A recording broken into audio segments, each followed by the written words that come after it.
Numbers 1. The people of Israel had left Egypt and were living in the Sinai desert.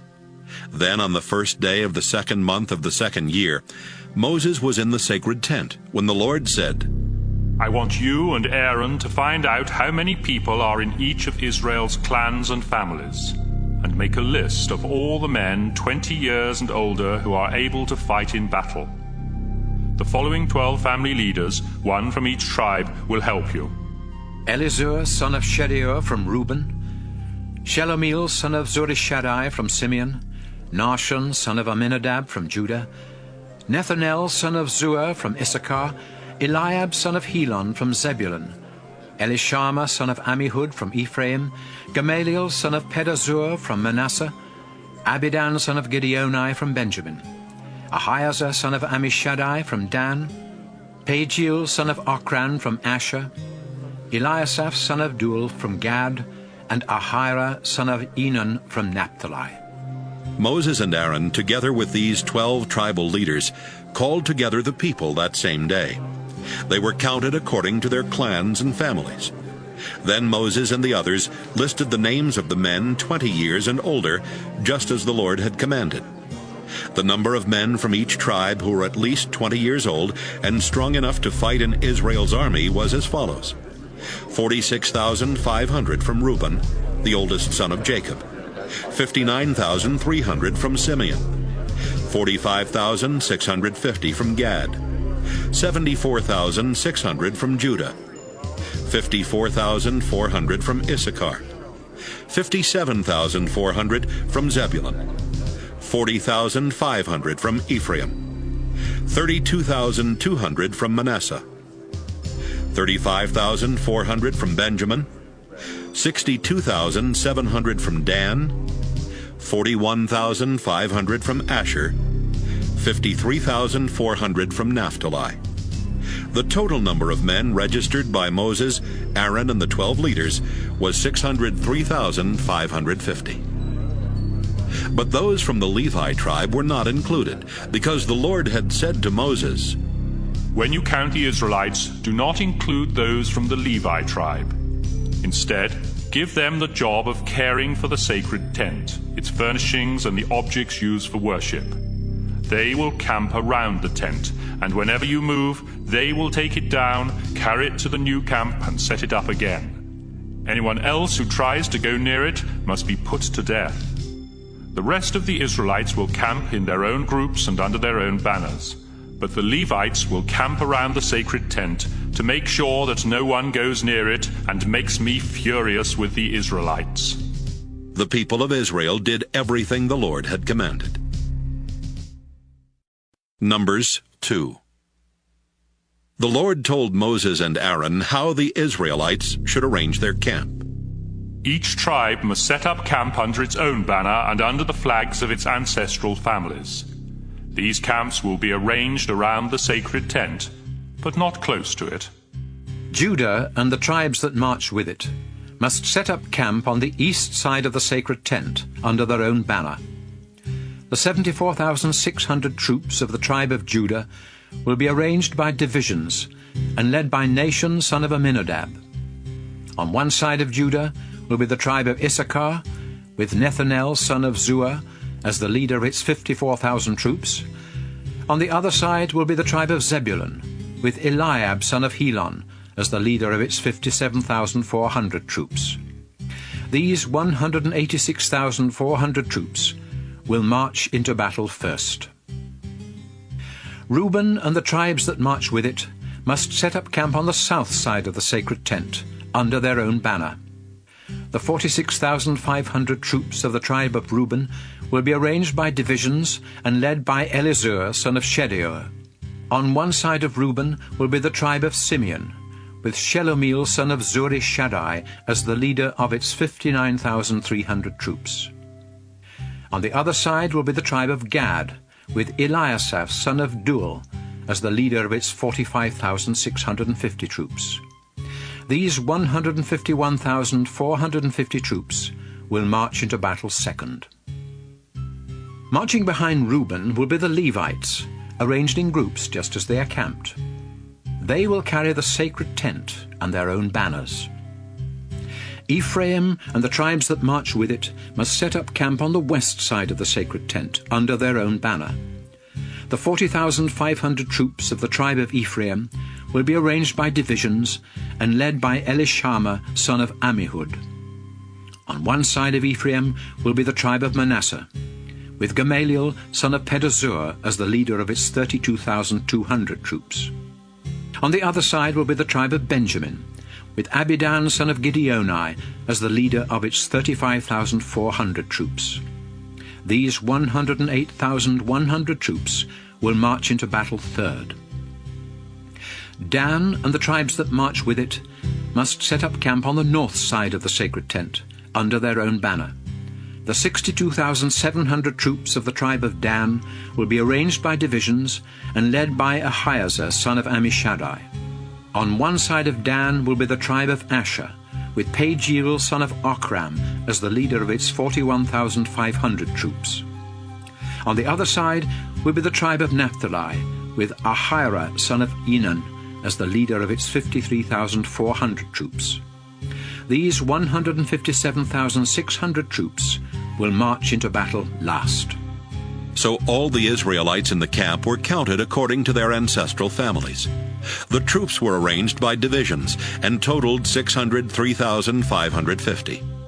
The only Israelites not included were the Levites, just as the Lord had commanded Moses. Israel did everything the Lord had told Moses. They arranged their camp according to clans and families, with each tribe under its own banner. And that was the order by which they marched into battle. Numbers 3. When the Lord talked with Moses on Mount Sinai, Aaron's 4 sons, Nadab, Abihu, Eleazar, and Ithamar, were the ones to be ordained as priests. But the Lord killed Nadab and Abihu in the Sinai desert, when they used fire that was unacceptable in their offering to the Lord. And because Nadab and Abihu had no sons, only Eleazar and Ithamar served as priests with their father Aaron. The Lord said to Moses, "Assign the Levi tribe to Aaron the priest. They will be his assistants, and will work at the sacred tent for him and for all the Israelites.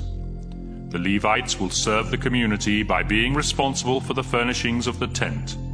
They are assigned to help Aaron and his sons who have been appointed to be priests.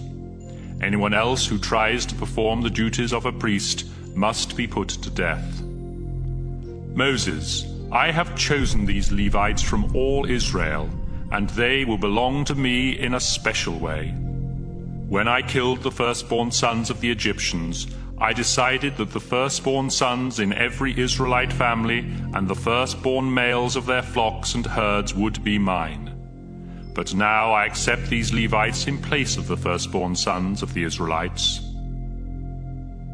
In the Sinai desert, the Lord said to Moses, "Now I want you to count the men and boys in the Levi tribe by families and by clans. Include everyone at least a month old." So Moses obeyed and counted them. Levi's 3 sons, Gershon, Kohath, and Merari, had become the heads of their own clans. Gershon's sons were Libni and Shimei. Kohath's sons were Amram, Izhar, Hebron, and Uzziel. And Merari's sons were Malai and Mushi.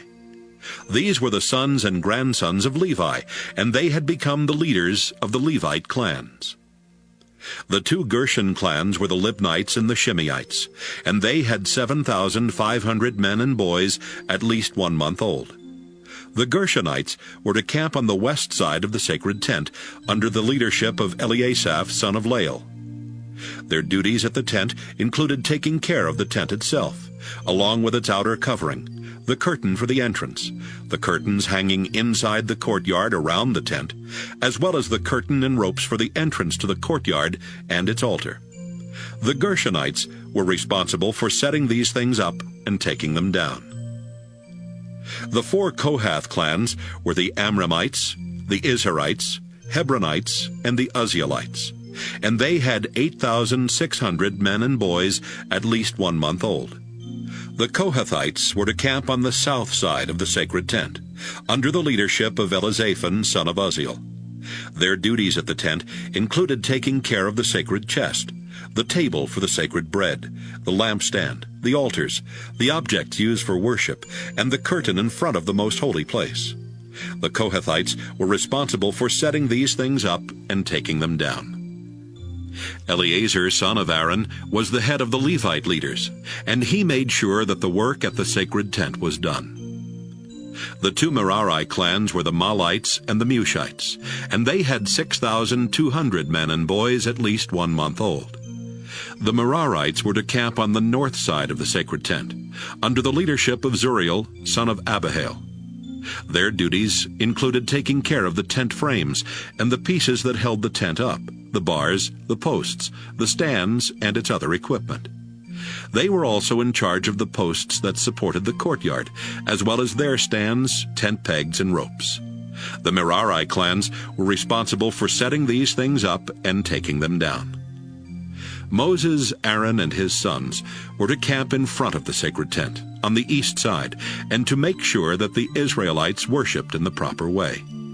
Anyone else who tried to do the work of Moses and Aaron was to be put to death.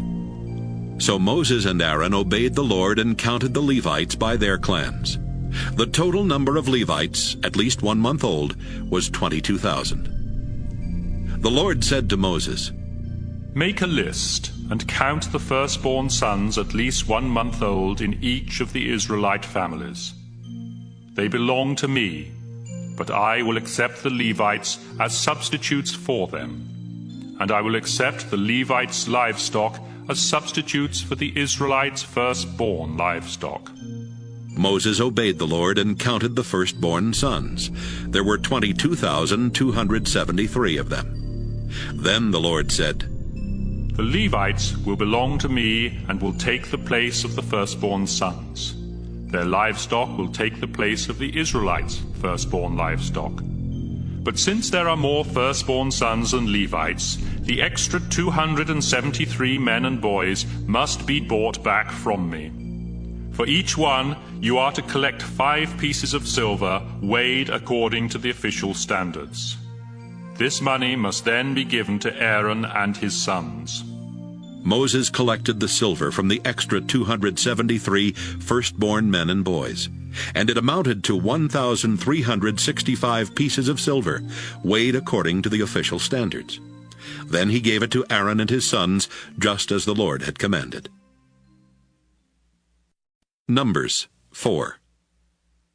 The Lord told Moses and Aaron, "Find out how many men between the ages of 30 and 50 are in the 4 Levite clans of Kohath. Count only those who are able to work at the sacred tent." The Kohathites will be responsible for carrying the sacred objects used in worship at the sacred tent. When the Israelites are ready to move their camp, Aaron and his sons will enter the tent and take down the curtain that separates the sacred chest from the rest of the tent. They will cover the chest with this curtain, and then with a piece of fine leather, and cover it all with a solid blue cloth. After this, they will put the carrying poles in place. Next, Aaron and his sons will use another blue cloth to cover the table for the sacred bread. On the cloth they will place the dishes, the bowls for incense, the cups, the jugs for wine, as well as the bread itself. They are to cover all this with a bright red cloth, and then with a piece of fine leather before putting the carrying poles in place. With another blue cloth, they will cover the lampstand, along with the lamps, the lamp snuffers, the fire pans, and the jars of oil for the lamps. All of this will then be covered with a piece of fine leather and placed on a carrying frame. The gold incense altar is to be covered with a blue cloth, and then with a piece of fine leather before its carrying poles are put in place. Next, Aaron and his sons will take blue cloth and wrap all the objects used in worship at the sacred tent. These will need to be covered with a piece of fine leather, then placed on a carrying frame. They are to remove the ashes from the bronze altar and cover it with a purple cloth. On that cloth will be placed the utensils used at the altar, including the fire pans, the meat forks, the shovels, and the sprinkling bowls. All of this will then be covered with a piece of fine leather, before the carrying poles are put in place. When the camp is ready to be moved, the Kohathites will be responsible for carrying the sacred objects and the furnishings of the sacred tent. But Aaron and his sons must have already covered those things, so the Kohathites won't touch them and die. Eleazar, son of Aaron the priest, will be in charge of the oil for the lamps, the sweet-smelling incense, the grain for the sacrifices, and the olive oil used for dedications and ordinations. Eleazar is responsible for seeing that the sacred tent, its furnishings, and the sacred objects are taken care of. The Kohathites must not go near or even look at the sacred objects until Aaron and his sons have covered those objects. If they do, their entire clan will be wiped out. So make sure that Aaron and his sons go into the tent with them and tell them what to carry. The Lord said to Moses, Find out how many men between the ages of 30 and 50 are in the 2 Levite clans of Gershon. Count only those who are able to work at the sacred tent. The Gershonites will be responsible for carrying the curtains of the sacred tent, its 2 outer coverings, the curtain for the entrance to the tent, the curtains hanging around the courtyard of the tent, and the curtain and ropes for the entrance to the courtyard. The Gershonites are to do whatever needs to be done to take care of these things, and they will carry them wherever Aaron and his sons tell them to. These are the duties of the Gershonites at the sacred tent, and Ithamar, son of Aaron, will make sure they do their work. The Lord said, Moses, find out how many men between 30 and 50 are in the 2 Levite clans of Merari, but count only those who are able to work at the sacred tent. The Merarites will be responsible for carrying the frames of the tent and its other pieces, including the bars, the posts, the stands, as well as the posts that support the courtyard, together with their stands, tent pegs, and ropes. The Merarites are to be told exactly what objects they are to carry, and Ithamar, son of Aaron, will make sure they do their work. Moses, Aaron, and the other Israelite leaders obeyed the Lord and counted the Levi tribe by families and clans to find out how many men there were between the ages of 30 and 50 who could work at the sacred tent. There were 2,750 Kohathites, 2,630 Gershonites, and 3,200 Merarites, making a total of 8,580. Then they were all assigned their duties. Numbers 5. The Lord told Moses to say to the people of Israel, Put out of the camp everyone who has leprosy, or a bodily discharge, or who has touched a dead body. Now that I live among my people, their camp must be kept clean. The Israelites obeyed the Lord's instructions. The Lord told Moses to say to the community of Israel, If any of you commit a crime against someone, you have sinned against me.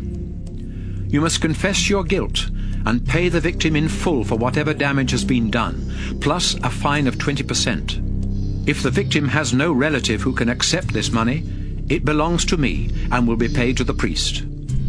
In addition to that payment, you must take a ram for the priest to sacrifice, so your sin will be forgiven. When you make a donation to the sacred tent, that money belongs only to the priest, and each priest will keep what is given to him. The Lord told Moses to say to the people of Israel, Suppose a man becomes jealous and suspects that his wife has been unfaithful, but he has no proof.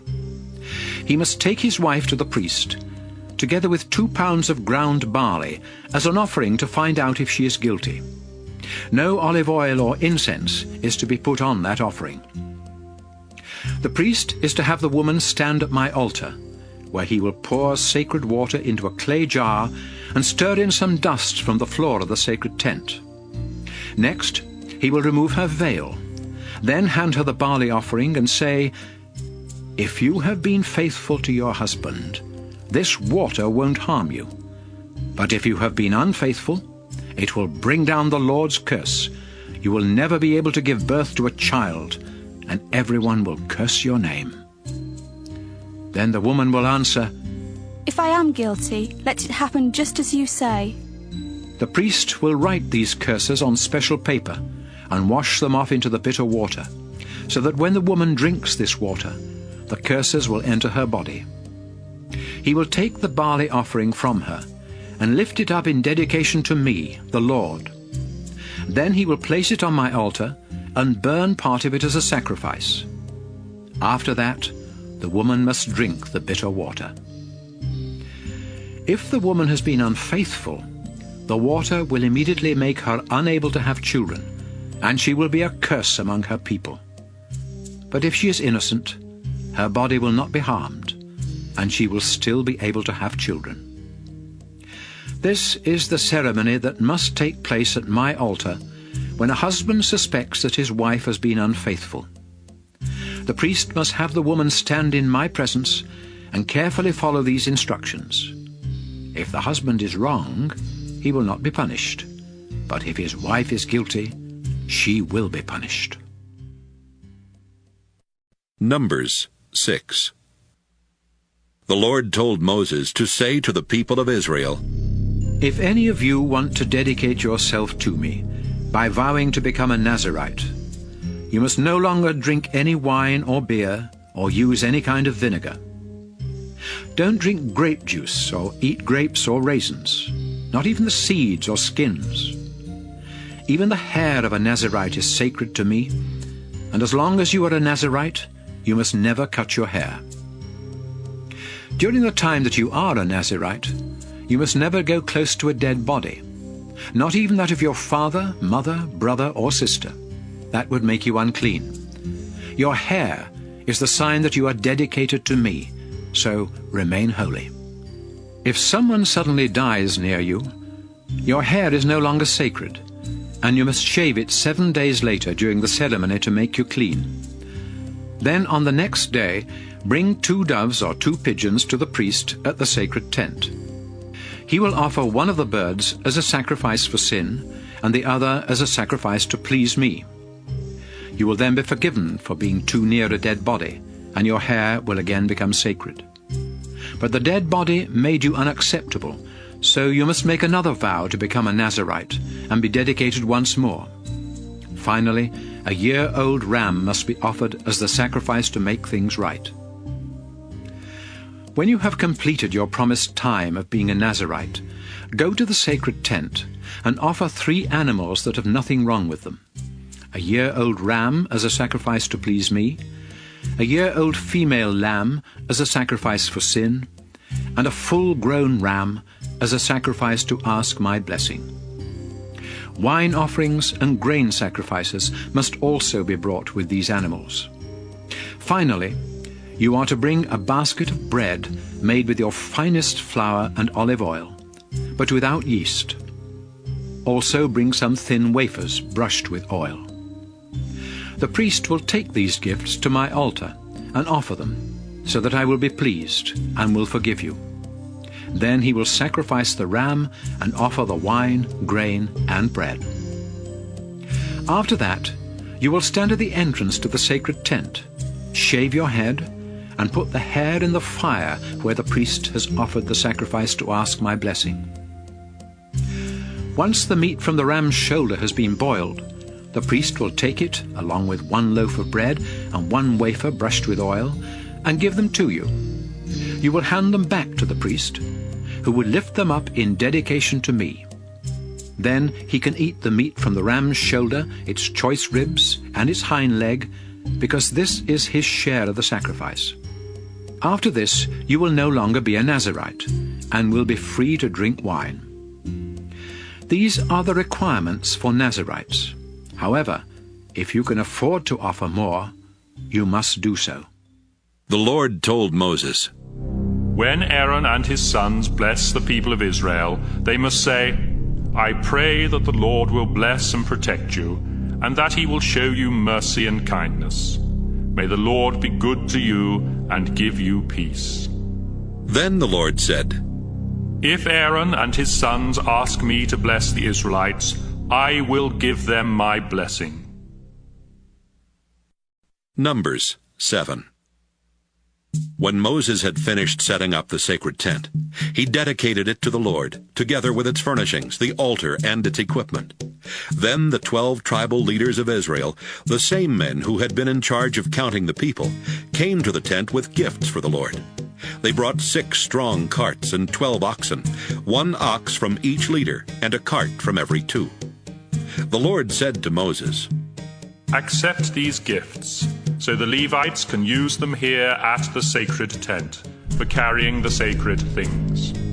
Then Moses took the carts and oxen and gave them to the Levites, who were under the leadership of Ithamar son of Aaron. Moses gave 2 carts and 4 oxen to the Gershonites for their work, and 4 carts and 8 oxen to the Merarites for their work. But Moses did not give any to the Kohathites, because they were in charge of the sacred objects that had to be carried on their shoulders. On the day the altar was dedicated, the 12 leaders brought offerings for its dedication. The Lord said to Moses, "Each day 1 leader is to give his offering for the dedication." So each leader brought the following gifts: a silver bowl that weighed over 3 pounds, and a silver sprinkling bowl weighing almost 2 pounds, both of them filled with flour and olive oil as grain sacrifices, and weighed according to the official standards.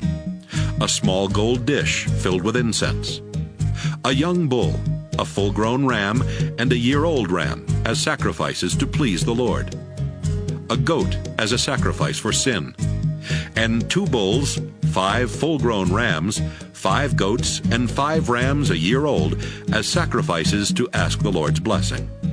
The tribal leaders brought their gifts and offerings in the following order. On the first day, Nahshon from Judah. On the second day, Nathanael from Issachar. On the third day, Eliab from Zebulun. On the fourth day, Elizur from Reuben. On the fifth day, Shelumiel from Simeon. On the sixth day, Eliasaph from Gad. On the seventh day, Elishama from Ephraim. On the 8th day, Gamaliel from Manasseh. On the 9th day, Abidan from Benjamin. On the 10th day, Ahiezer from Dan. On the 11th day, Pagiel from Asher. On the 12th day, Ahira from Naphtali. And so when the altar was dedicated to the Lord, these 12 leaders brought the following gifts: 12 silver bowls and 12 silver sprinkling bowls, weighing a total of about 60 pounds, according to the official standards. 12 gold dishes filled with incense and weighing about 3 pounds. 12 bulls, 12 full-grown rams, and 12 rams a year old as sacrifices to please the Lord, along with the proper grain sacrifices. 12 goats as sacrifices for sin, and 24 bulls, 60 full-grown rams, 60 goats, and 60 rams a year old as sacrifices to ask the Lord's blessing. Whenever Moses needed to talk with the Lord, he went into the sacred tent, where he heard the Lord's voice coming from between the 2 winged creatures above the lid of the sacred chest. Numbers 8. The Lord said to Moses, "Tell Aaron to put the 7 lamps on the lampstand so they shine towards the front." Aaron obeyed and placed the lamps as he was told. The lampstand was made of hammered gold from its base to the decorative flowers on top, exactly like the pattern the Lord had described to Moses. The Lord said to Moses, "The Levites must be acceptable to me before they begin working at the sacred tent.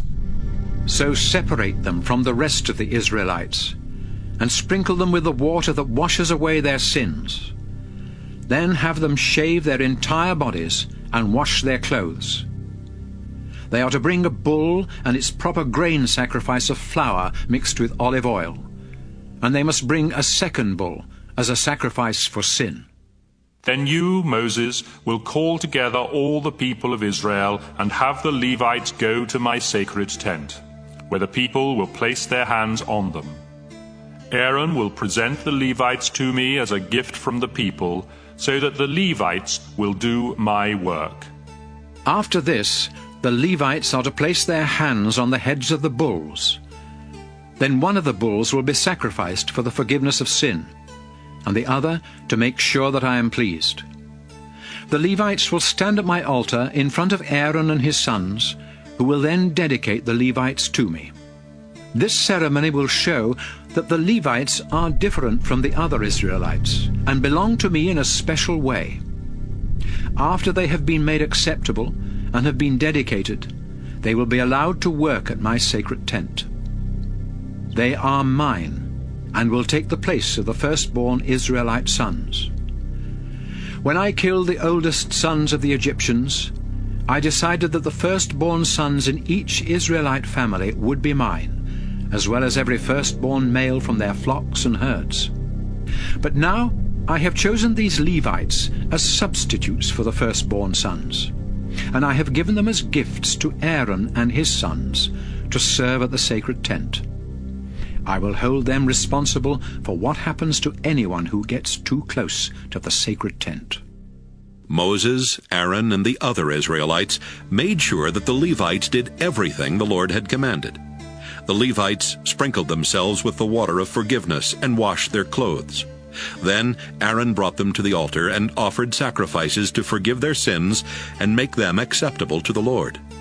After this, the Levites worked at the sacred tent as assistants to Aaron and his sons, just as the Lord had commanded. The Lord also told Moses, Levites who are between the ages of 25 and 50 can work at my sacred tent. But once they turn 50, they must retire. They may help the other Levites in their duties, but they must no longer be responsible for any work themselves. Remember this when you assign their duties. Numbers 9. During the first month of Israel's second year in the Sinai desert, the Lord had told Moses to say to the people, Celebrate Passover in the evening of the 14th day of this month, and do it by following all the regulations. Moses told the people what the Lord had said, and they celebrated Passover there in the desert in the evening of the 14th day of the first month. Some people in Israel's camp had touched a dead body and had become unfit to worship the Lord, and they could not celebrate Passover. But they asked Moses and Aaron, Even though we have touched a dead body, why can't we celebrate Passover and offer sacrifices to the Lord at the same time as everyone else? Moses said, Wait here while I go into the sacred tent and find out what the Lord says about this. The Lord then told Moses to say to the community of Israel, If any of you or your descendants touch a dead body and become unfit to worship me, or if you are away on a long journey, you may still celebrate Passover. But it must be done in the second month, in the evening of the 14th day. Eat the Passover lamb with thin bread and bitter herbs, and don't leave any of it until morning, or break any of the animal's bones. Be sure to follow these regulations. But if any of you refuse to celebrate Passover when you are not away on a journey, you will no longer belong to my people. You will be punished because you did not offer sacrifices to me at the proper time. Anyone, including foreigners who live among you, can celebrate Passover if they follow all the regulations. As soon as the sacred tent was set up, a thick cloud appeared and covered it. The cloud was there each day, and during the night a fire could be seen in it. The Lord used this cloud to tell the Israelites when to move their camp and where to set it up again. As long as the cloud covered the tent, the Israelites did not break camp. But when the cloud moved, they followed it, and wherever it stopped, they camped and stayed there, whether it was only one night, a few days, a month, or even a year. As long as the cloud remained over the tent, the Israelites stayed where they were. But when the cloud moved, so did the Israelites.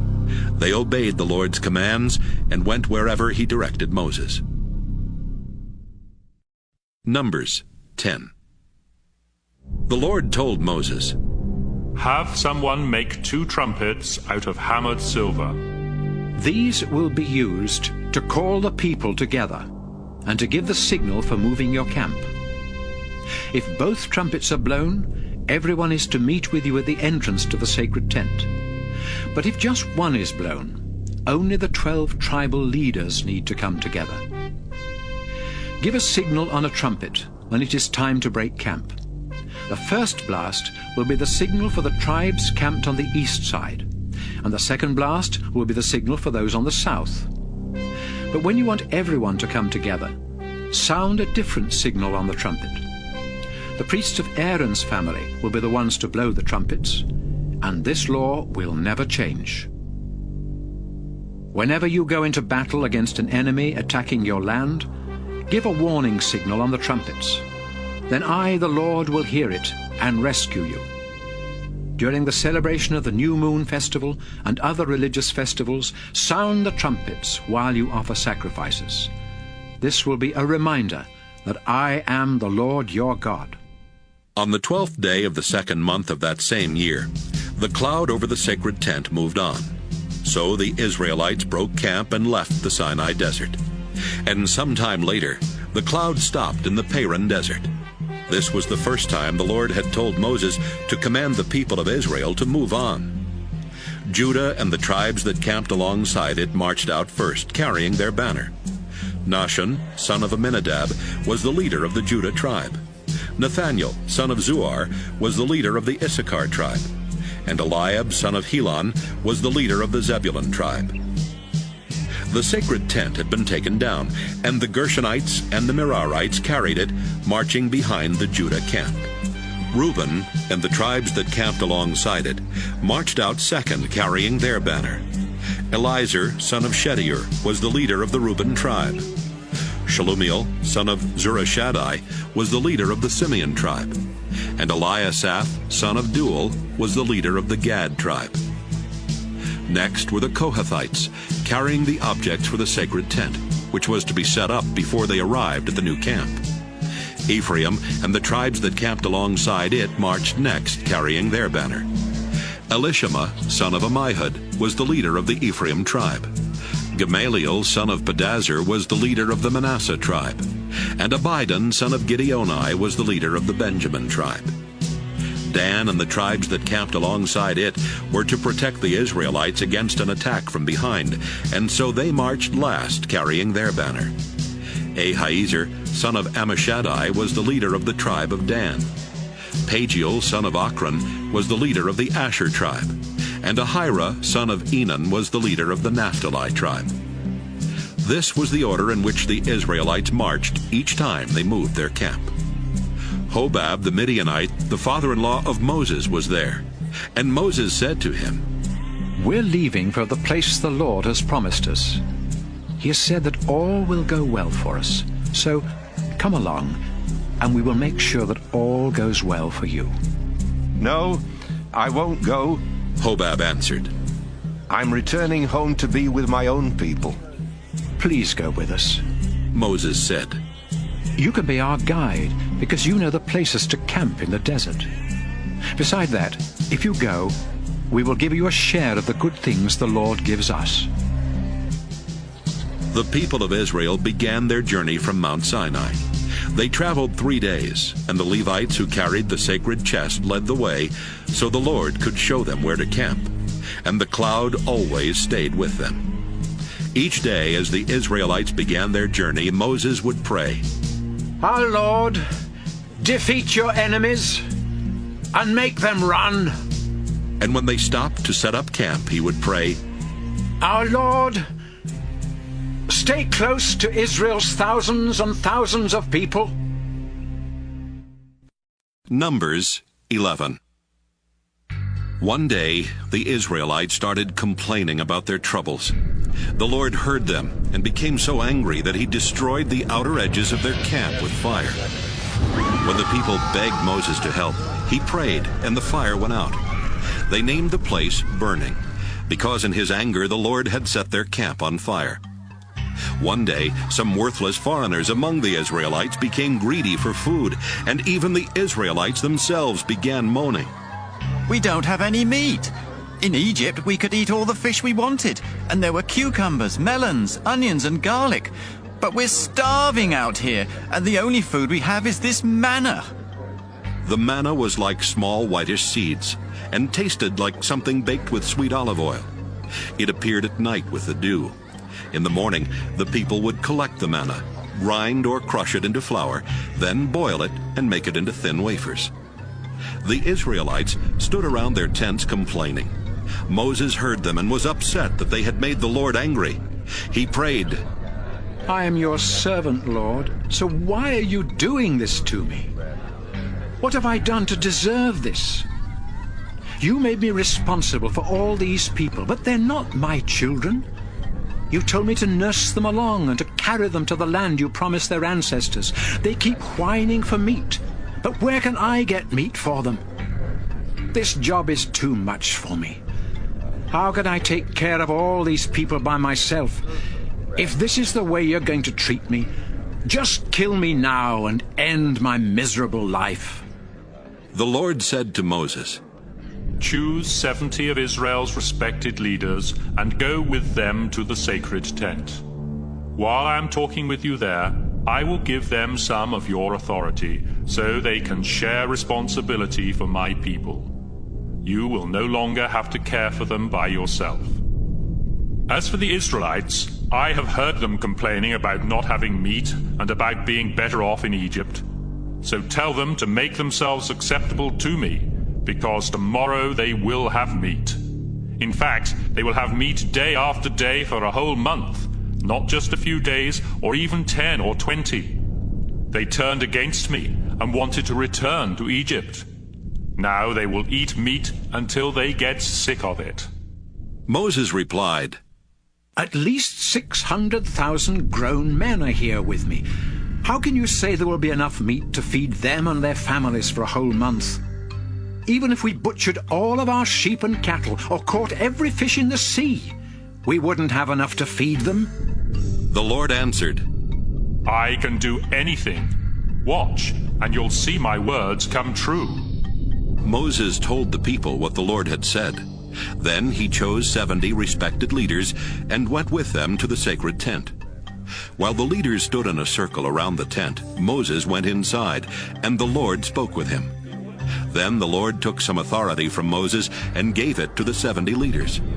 And when the Lord's Spirit took control of them, they started shouting like prophets, but they did it only this one time. Eldad and Medad were 2 leaders who had not gone to the tent.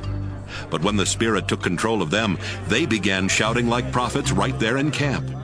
A boy ran to Moses and told him about Eldad and Medad. Joshua was there helping Moses, as he had done since he was young. And he said to Moses, Sir, you must stop them. But Moses replied, Are you concerned what this might do to me? I wish the Lord would give his Spirit to all his people, so everyone could be a prophet. Then Moses and the 70 leaders went back to camp. Sometime later, the Lord sent a strong wind that blew quails in from the sea until Israel's camp was completely surrounded with birds, piled up about 3 feet high for miles in every direction. The people picked up quails for 2 days. Each person filled at least 50 bushels. Then they spread them out to dry. But before the meat could be eaten, the Lord became angry and sent a disease through the camp. After they had buried the people who had been so greedy for meat, they called the place Graves for the Greedy. Israel then broke camp and traveled to Hazeroth. Numbers 12. Although Moses was the most humble person in all the world, Miriam and Aaron started complaining. Moses had no right to marry that woman from Ethiopia. Who does he think he is? The Lord has spoken to us, not just to him. The Lord heard their complaint and told Moses, Aaron, and Miriam to come to the entrance of the sacred tent. There the Lord appeared in a cloud and told Aaron and Miriam to come closer. Then, after commanding them to listen carefully, he said, I, the Lord, speak to prophets in visions and dreams. But my servant Moses is the leader of my people. He sees me face to face, and everything I say to him is perfectly clear. You have no right to criticize my servant Moses. The Lord became angry at Aaron and Miriam. And after the Lord left and the cloud disappeared from over the sacred tent, Miriam's skin turned white with leprosy. When Aaron saw what had happened to her, he said to Moses, Sir, please don't punish us for doing such a foolish thing. Don't let Miriam's flesh rot away like a child born dead. Moses prayed, Lord God, please heal her. But the Lord replied, Miriam would be disgraced for 7 days if her father had punished her by spitting in her face. So make her stay outside the camp for 7 days before coming back. The people of Israel did not move their camp until Miriam returned 7 days later. Then they left Hazeroth and set up camp in the Paran desert. Numbers 13. The Lord said to Moses, Choose a leader from each tribe and send them into Canaan to explore the land I am giving you. So Moses sent 12 tribal leaders from Israel's camp in the Paran desert, with orders to explore the land of Canaan. And here are their names: Shemua, son of Zachar, from Reuben; Shaphat, son of Hori, from Simeon; Caleb, son of Jephunneh, from Judah; Igal, son of Joseph, from Issachar; Joshua, son of Nun, from Ephraim; Paltai, son of Raphu, from Benjamin; Gadiel, son of Sodai, from Zebulun; Gadai, son of Susai, from Manasseh; Amiel, son of Gemalli, from Dan; Sether, son of Michael, from Asher; Nabai, son of Vophsi, from Naphtali; and Geuel, son of Machai, from Gad. Before Moses sent them into Canaan, he said, After you go through the southern desert of Canaan, continue north into the hill country and find out what those regions are like. Be sure to remember how many people live there, how strong they are, and if they live in open towns or walled cities. See if the land is good for growing crops, and find out what kinds of trees grow there. It's time for grapes to ripen, so try to bring back some of the fruit that grows there. The 12 men left to explore Canaan from the Zin desert in the south, all the way to the town of Rehob near Lebo-Hamath in the north. As they went through the southern desert, they came to the town of Hebron, which was 7 years older than the Egyptian town of Zoan. In Hebron, they saw the 3 Anakim clans of Ahiman, Sheshai, and Talmai. When they got to Bunch Valley, they cut off a branch with such a huge bunch of grapes that it took 2 men to carry it on a pole. That's why the place is called Bunch Valley. Along with the grapes, they also took back pomegranates and figs. After exploring the land of Canaan 40 days, the 12 men returned to Kadesh in the Paran desert and told Moses, Aaron, and the people what they had seen. They showed them the fruit and said, Look at this fruit. The land we explored is rich with milk and honey. But the people who live there are strong, and their cities are large and walled. We even saw the 3 Anakim clans. Besides that, the Amalekites live in the southern desert. The Hittites, Jebusites, and Amorites are in the hill country, and the Canaanites live along the Mediterranean Sea and the Jordan River. Caleb calmed down the crowd and said, Let's go and take the land. I know we can do it. But the other men replied, Those people are much too strong for us. Then they started spreading rumors and saying, We won't be able to grow anything in that soil, and the people are like giants. In fact, we saw the Nephilim, who are the ancestors of the Anakim. They were so big that we felt as small as grasshoppers. Numbers 14.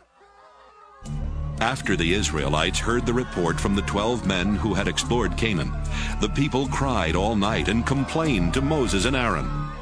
We wish we had died in Egypt or somewhere out here in the desert. Is the Lord leading us into Canaan just to have us killed and our women and children captured? We'd be better off in Egypt. Then they said to one another, Let's choose our own leader and go back. Moses and Aaron bowed down to pray in front of the crowd. Joshua and Caleb tore their clothes in sorrow and said, We saw the land ourselves, and it's very good.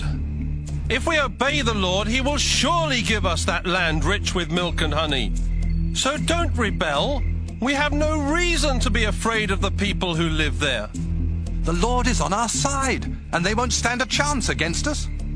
The crowd threatened to stone Moses and Aaron to death, but just then the Lord appeared in a cloud at the sacred tent. The Lord said to Moses, I have done great things for these people, and they still reject me by refusing to believe in my power. So they will no longer be my people. I will destroy them. But I will make you the ancestor of a nation even stronger than theirs. Moses replied, With your mighty power, you rescued your people from Egypt. So please don't destroy us here in the desert. If you do, the Egyptians will hear about it and tell the people of Canaan. Those Canaanites already know that we are your people and that we see you face to face. And they have heard how you lead us with a thick cloud during the day and flaming fire at night. But if you kill us, they will claim it was because you weren't powerful enough to lead us into Canaan as you promised. Show us your great power, Lord.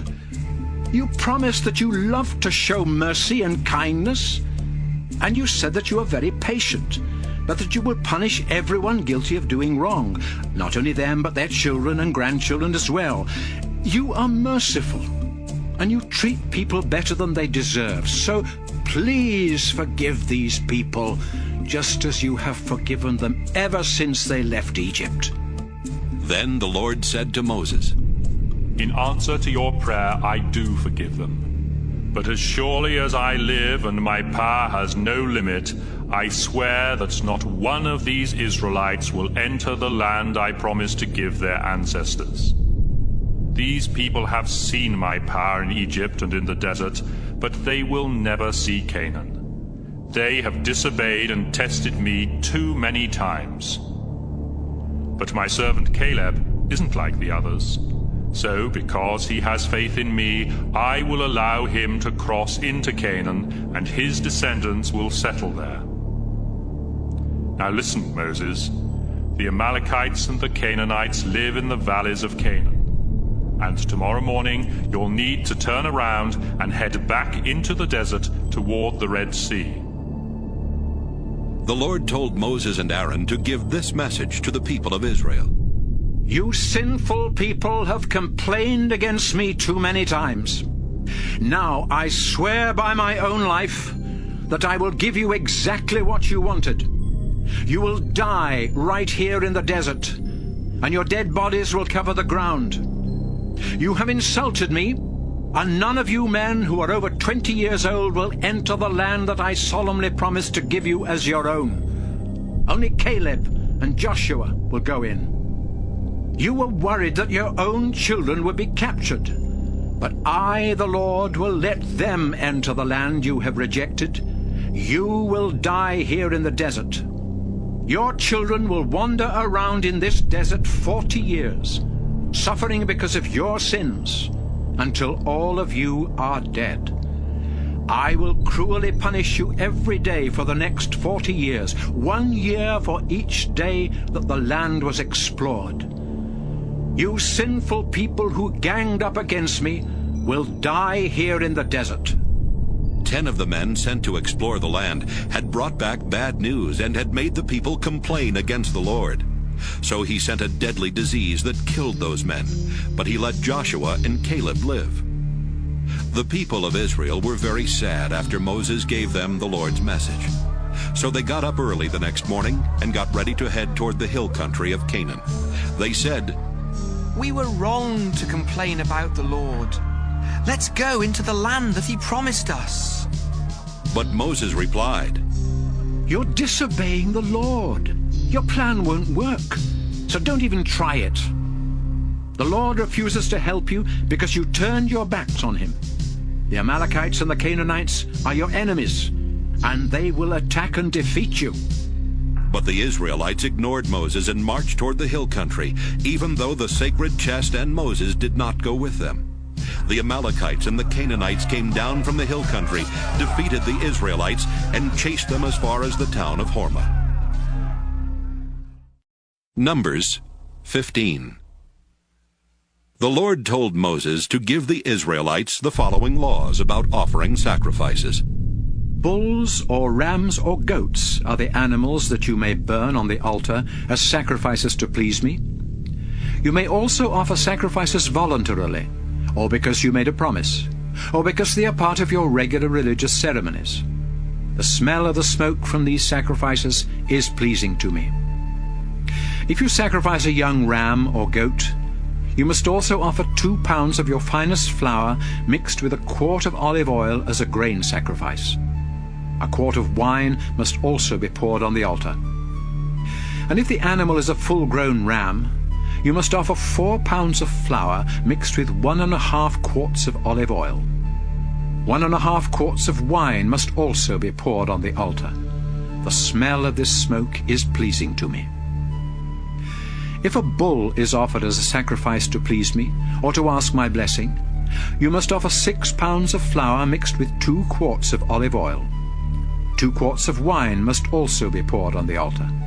The smell of this smoke is pleasing to me. If you were a native Israelite, you must obey these rules each time you offer a bull, a ram, or a goat as a sacrifice. And the foreigners who live among you must also follow these rules. This law will never change. I am the Lord, and I consider all people the same, whether they are Israelites or foreigners living among you. When you eat food in the land that I am giving you, remember to set aside some of it as an offering to me. From the first batch of bread dough that you make after each new grain harvest, make a loaf of bread and offer it to me just as you offer grain. All your descendants must follow this law and offer part of the first batch of bread dough. The Lord also told Moses to tell the people what must be done if they ever disobey his laws. If all of you disobey one of my laws without meaning to, you must offer a bull as a sacrifice to please me, together with a grain sacrifice, a wine offering, and a goat as a sacrifice for sin. Then the priest will pray and ask me to forgive you. And since you did not mean to do wrong, and you offered sacrifices, the sin of everyone, both Israelites and foreigners among you, will be forgiven. But if one of you does wrong without meaning to, you must sacrifice a year-old female goat as a sacrifice for sin. The priest will then ask me to forgive you, and your sin will be forgiven.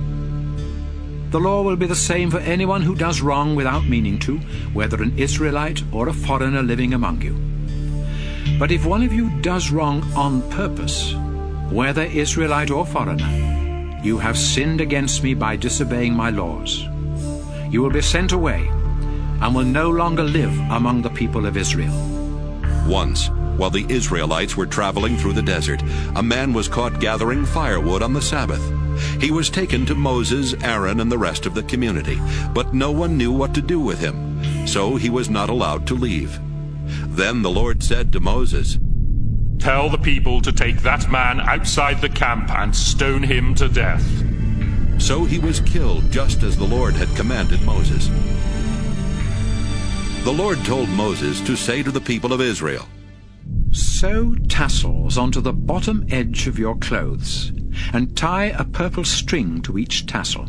These will remind you that you must obey my laws and teachings. And when you do, you will be dedicated to me and won't follow your own sinful desires. I am the Lord your God, who led you out of Egypt. Numbers 16. Korah, son of Izhar, was a Levite from the Kohathite clan. One day he called together Dathan, Abiram, and On from the Reuben tribe, and the 4 of them decided to rebel against Moses.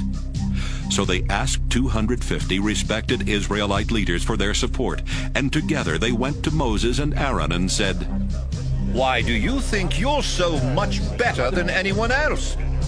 We're part of the Lord's holy people, and he's with all of us. What makes you think you're the only ones in charge?" When Moses heard this, he knelt down to pray. Then he said to Korah and his followers, Tomorrow morning, the Lord will show us the person he has chosen to be his priest, and that man will faithfully serve him. Korah, now here is what you and your followers must do. Get some fire pans, fill them with coals and incense, and place them near the sacred tent. and the man the Lord chooses will be his priest. Korah, this time you Levites have gone too far. You know that the God of Israel has chosen you Levites from all Israel to serve him by being in charge of the sacred tent and by helping the community to worship in the proper way. What more do you want? The Lord has given you a special responsibility, and now, Korah, you think you should also be his priest. You and your followers have rebelled against the Lord, not against Aaron. Then Moses sent for Dathan and Abiram, but they sent back this message. We won't come. It's bad enough that you took us from our rich farmland in Egypt to let us die here in the desert. Now you also want to boss us around. You keep promising us rich farmlands with fertile fields and vineyards. But where are they? Stop trying to trick these people. No, we won't come to see you. Moses was very angry and said to the Lord, Don't listen to these men. I haven't done anything wrong to them. I haven't taken as much as a donkey. Then he said to Korah, Tomorrow you and your followers must go with Aaron to the Lord's sacred tent. Each of you take along your fire pan with incense in it and offer the incense to the Lord. The next day, the men placed incense and coals in their fire pans and stood with Moses and Aaron at the entrance to the sacred tent. Meanwhile, Korah had convinced the rest of the Israelites to rebel against their two leaders. When that happened, the Lord appeared in all his glory and said to Moses and Aaron, Get away from the rest of the Israelites so I can kill them right now. But the two men bowed down and prayed, Our God, you gave these people life. Why would you punish everyone here when only one man has sinned? The Lord answered Moses, Tell the people to stay away from the tents of Korah, Dathan, and Abiram. Moses walked over to Dathan and Abiram, and the other leaders of Israel followed. Then Moses warned the people, Get away from the tents of these sinful men. Don't touch anything that belongs to them, or you'll be wiped out. So everyone moved away from those tents except Korah, Dathan, Abiram, and their families. Moses said to the crowd, The Lord has chosen me and told me to do these things. It wasn't my idea. And here's how you will know. If these men die a natural death, it means the Lord hasn't chosen me. But suppose the Lord does something that has never been done before.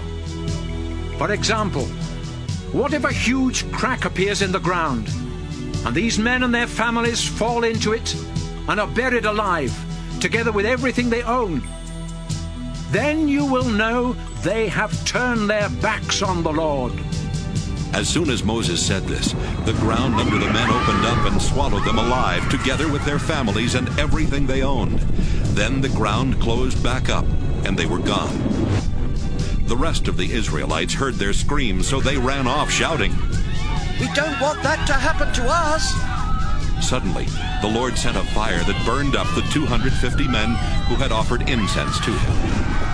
Then the Lord said to Moses, Tell Aaron's son Eleazar to take the fire pans from the smoldering fire and scatter the coals.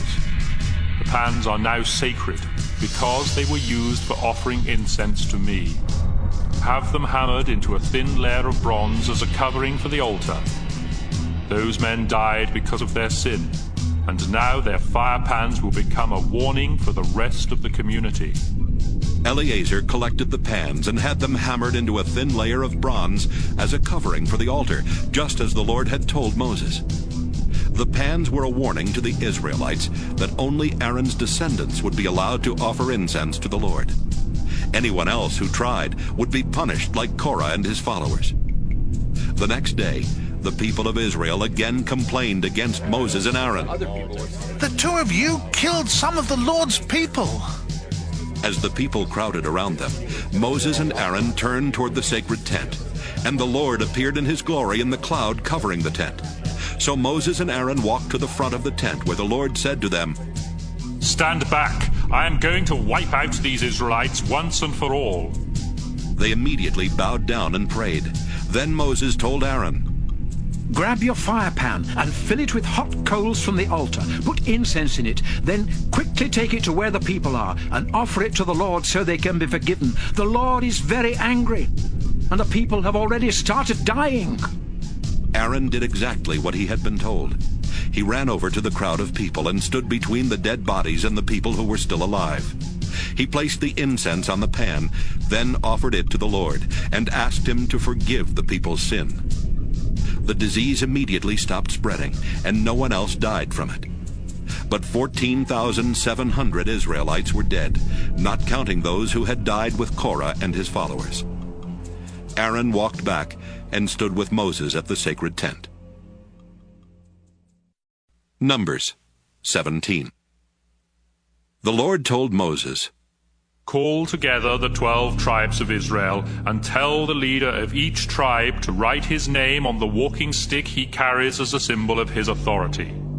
Make sure Aaron's name is written on the one from the Levi tribe, then collect all the sticks. Place these sticks in the tent right in front of the sacred chest where I appear to you. I will then choose a man to be my priest, and his stick will sprout. After that happens, I won't have to listen to any more complaints about you. Moses told the people what the Lord had commanded, and they gave him the walking sticks from the 12 tribal leaders, including Aaron's from the Levi tribe. Moses took them and placed them in the Lord's sacred tent. The next day, when Moses went into the tent, flowers and almonds were already growing on Aaron's stick. Moses brought the 12 sticks out of the tent and showed them to the people. Each of the leaders found his own and took it. But the Lord told Moses, Put Aaron's stick back.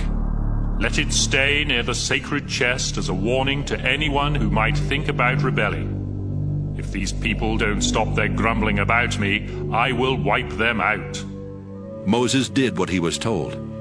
The Israelites cried out to Moses, We're done for and doomed if we even get near the sacred tent. Numbers 18. The Lord said to Aaron, You, your sons, and the other Levites of the Kohath clan are responsible for what happens at the sacred tent. And you and your sons will be responsible for what the priests do. The Levites are your relatives and are here to help you in your service at the tent. You must see that they perform their duties. But if they go near any of the sacred objects or the altar, all of you will die. No one else is allowed to take care of the sacred tent or to do anything connected with it. Follow these instructions so I won't become angry and punish the Israelites ever again. I alone chose the Levites from all the other tribes to belong to me, and I have given them to you as your helpers. But only you and your sons can serve as priests at the altar and in the most holy place. Your work as priests is a gift from me, and anyone else who tries to do that work must be put to death. The Lord said to Aaron, I have put you in charge of the sacred gifts and sacrifices that the Israelites bring to me. And from now on, you, your sons, and your descendants will receive part of the sacrifices for sin, as well as part of the grain sacrifices, and the sacrifices to make things right. Your share of these sacrifices will be the parts not burned on the altar. Since these things are sacred, they must be eaten near the sacred tent, but only men are allowed to eat them. You will also receive part of the special gifts and offerings that the Israelites bring to me. Any member of your family who is clean and acceptable for worship can eat these things. For example, when the Israelites bring me the first batches of oil, wine, and grain, you can have the best parts of those gifts. And the first part of the crops from their fields and vineyards also belongs to you. The people will offer this to me. Then anyone in your family who is clean may have some of it. Everything in Israel that has been completely dedicated to me will now belong to you. The firstborn son in every Israelite family, as well as the firstborn males of their flocks and herds, belong to me. But a firstborn son and every firstborn donkey must be bought back from me. The price for a firstborn son who is at least 1 month old will be 5 pieces of silver, weighed according to the official standards. However, all firstborn cattle, sheep, and goats belong to me and cannot be bought back. Splatter their blood on the altar, and send their fat up in smoke, so I can smell it and be pleased. You are allowed to eat the meat of those animals, just as you can eat the choice ribs and the right hind leg of the special sacrifices. From now on, the sacred offerings that the Israelites give to me will belong to you, your sons, and your daughters. This is my promise to you and your descendants, and it will never change. You will not receive any land in Israel as your own. I am the Lord, and I will give you whatever you need. 10% of the Israelites' crops and 1 out of every 10 of their newborn animals belong to me. But I am giving all this to the Levites as their pay for the work they do at the sacred tent. They are the only ones allowed to work at the tent, and they must not let anyone else come near it. Those who do must be put to death, and the Levites will also be punished. This law will never change. Since the Levites won't be given any land in Israel as their own, they will be given the crops and newborn animals that the Israelites offer to me. The Lord told Moses to say to the Levites, When you receive from the people of Israel 10% of their crops and newborn animals, you must offer 1/10 of that to me. Just as the Israelites give me part of their grain and wine, you must set aside part of what you receive as an offering to me. That amount must then be given to Aaron, so the best of what you receive will be mine. After you have dedicated the best parts to me, you can eat the rest, just as the Israelites eat part of their grain and wine after offering them to me. Your share may be eaten anywhere by anyone in your family, because it is your pay for working at the sacred tent. You won't be punished for eating it, as long as you have already offered the best parts to me. The gifts and sacrifices brought by the people must remain sacred, and if you eat any part of them before they are offered to me, you will be put to death. Numbers 19. The Lord gave Moses and Aaron the following law. The people of Israel must bring Moses a reddish-brown cow that has nothing wrong with it and that has never been used for plowing. Moses will give it to Eleazar the priest. Then it will be led outside the camp and killed while Eleazar watches. He will dip his finger into the blood and sprinkle it 7 times in the direction of the sacred tent. Then the whole cow, including its skin, meat, blood, and insides, must be burned. A priest is to throw a stick of cedar wood, a hyssop branch, and a piece of red yarn into the fire. After the ceremony, the priest is to take a bath and wash his clothes. Only then can he go back into the camp, but he remains unclean and unfit for worship until evening. The man who burned the cow must also wash his clothes and take a bath, but he is also unclean until evening. A man who isn't unclean must collect the ashes of the burnt cow and store them outside the camp in a clean place. The people of Israel can mix these ashes with the water used in the ceremony to wash away sin. The man who collects the ashes must wash his clothes, but will remain unclean until evening. This law must always be obeyed by the people of Israel and the foreigners living among them. If you touch a dead body, you will be unclean for 7 days. But if you wash with the water mixed with the cow's ashes on the 3rd day and again on the 7th day, you will be clean and acceptable for worship. You must wash yourself on those days. If you don't, you will remain unclean. Suppose you touch a dead body, but refuse to be made clean by washing with the water mixed with ashes. You will be guilty of making my sacred tent unclean, and will no longer belong to the people of Israel. If someone dies in a tent while you are there, you will be unclean for 7 days. And anyone who later enters the tent will also be unclean. Any open jar in the tent is unclean. if you touch the body of someone who was killed or who died of old age, or if you touch a human bone or a grave, you will be unclean for 7 days. Before you can be made clean, someone who is clean must take some of the ashes from the burnt cow and stir them into a pot of spring water. That same person must dip a hyssop branch in the water and ashes, then sprinkle it on the tent and everything in it, including everyone who was inside. If you have touched a human bone, a grave, or a dead body, you must be sprinkled with that water. If this is done on the 3rd day and on the 7th day, you will be clean. Then, after you take a bath and wash your clothes, you can worship that evening. If you are unclean and refuse to be made clean by washing with the water mixed with ashes, you will be guilty of making my sacred tent unclean, and you will no longer belong to the people of Israel. These laws will never change. The man who sprinkled the water and the ashes on you when you were unclean must also wash his clothes. And whoever touches this water is unclean until evening. When you are unclean, everything you touch becomes unclean, and anyone who touches you will be unclean until evening. Numbers 20. The people of Israel arrived at the Zin desert during the 1st month and set up camp near the town of Kadesh. It was there that Miriam died and was buried.